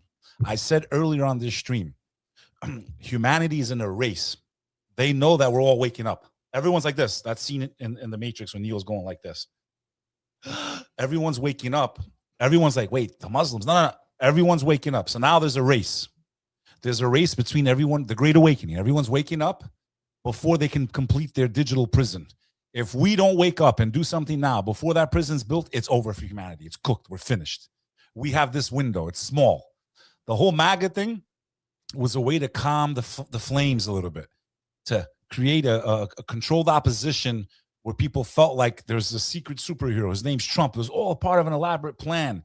He's been planning this for 30 years to get in power, and the enemy is so dangerous, which it is. That part of that is true. Very dangerous. When they can do financial collapse, warfare, you name it, they can do it. So the plan was, we have this hero with orange hair. He's going to save us. Clearly, he's not coming to save us. Clearly, those that didn't even care about left and right, a lot of them became like a cult-like following, and they're so attached to that story now, as some people are attached to faith, that they still have this deep hope inside, but he's not coming to save you. He's not coming. He didn't do what he promised, not with Epstein, not with anything. Fauci was a distraction last week. That was nothing more than a distraction. Yeah, I covered that too. Yeah, they're playing a delay game, delay until they can implement their system. That's why you have Elon Musk, Zuck, all these guys, all the heads of these companies that in a capitalist system, if me and you own two social media companies, we shouldn't be having dinner together and discussing life and plans and doing it secretly, by the way. We're technically supposed to be opponents. I don't want to let you know what my next move is because we're in competition. That shows you that they're all in on it. Every last one of them, from Elon Musk to Thiel, they're on the same team. I've said this for years. I'm saying it here, and I'm going to keep saying it. We have a prison being built. We don't have a lot of time left. And a lot of you took the bait with crypto and Bitcoins and NFTs. It all played into the agenda. We're in trouble. That's all I got to say. Bro, wouldn't you just say that, like, regardless of crypto, us just being more reliant on the digital dollar is more so a form of enslavement? Dude, half of the restaurants in Texas now don't even take cash. You have to pay with the card. That should be illegal.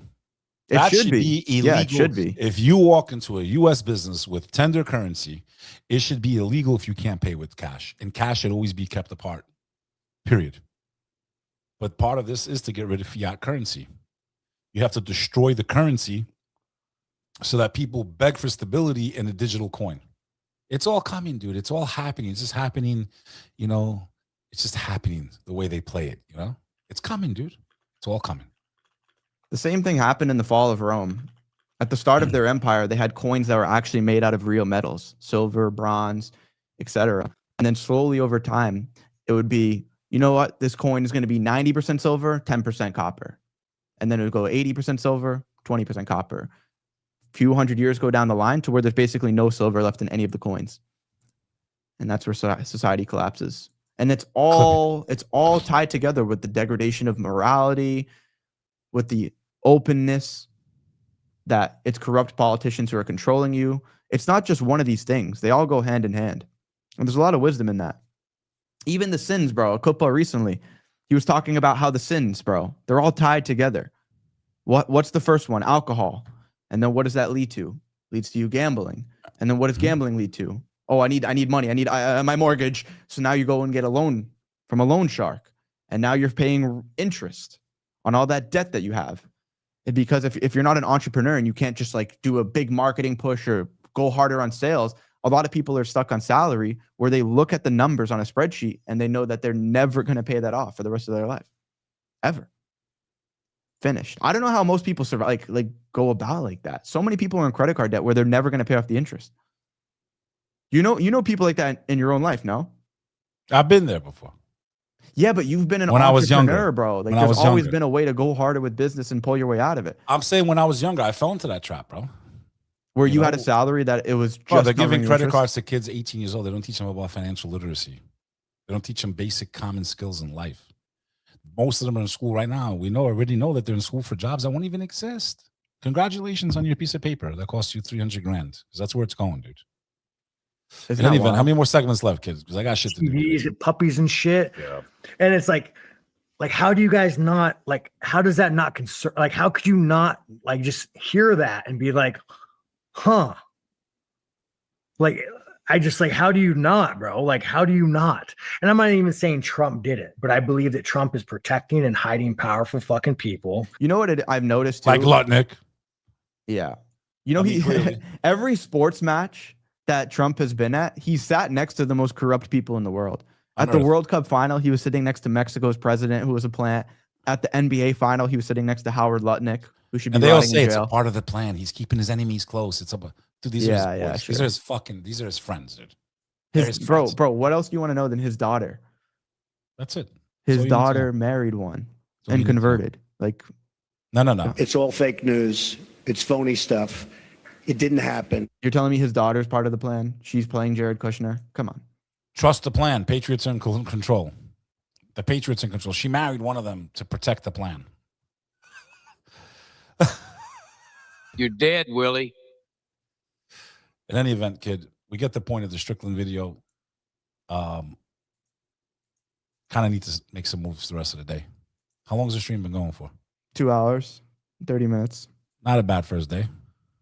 It was good. Start earlier? 9 and 10? 9 and 10, bro. Not a shot. We said yes. 9-10. So we hit the Middle East. Did his daughter actually convert? Yes. Yes. His daughter converted to Judaism, married Jared Kushner. That's the same guy that was buying the island in Albania. Crazy, dude. You guys want to just cover the Morocco thing and we'll call it a day? Now we can wrap it up. The Spain thing, I got to pull more context. It's like a million clips, and most of them are news, so it can't even show it in a video. But I was gonna say, Sean was asking, how do people not see it? How are people still supporting Trump? Because they're not paying attention, dude. It's not that they're not paying attention. They can be paying attention, but they're taking their information from the wrong sources. So a lot of people that I know that are older, it's hard to teach an old dog new tricks. It's because they're still consuming traditional media. They're watching Fox News, CNN, MSNBC, or they're following those same accounts on social media. Echo chamber. Yeah, the reason younger people are waking up more is because they're not subscribed to those. That's not where they get their news from anymore. They follow influencers that they trust. They unfollow people. Dude, even with faith stuff, bro. I've known multiple people that strived away from Christianity because their priests were talking about supporting a country in the Middle East. Like, that one issue alone is such a big deal that it'll take people away from God. From they were born into as a child. So it's pretty wild. But yeah, thank you guys so much for watching. Hit the smash button. And if you want to actually do something, if you want to be a part of a movement that's pushing back against this, A fraternity, a special group. uniting believers, click the link at the top of the description. Come learn what we're about and what we're building, because this is revolutionary, life-changing stuff that's going on inside of the companions. Check it out. It's a good time. A lot of great things happening inside. People pay to be a part of stupid organizations and associations, and it's a place that has it all, man. Fun, learn things, meet people, make things happen. It's your boy, Beck Lover. You're watching Uncle Reacts on the SonnyFaz channel. It's all fake news. Peace. It's phony stuff. It didn't happen.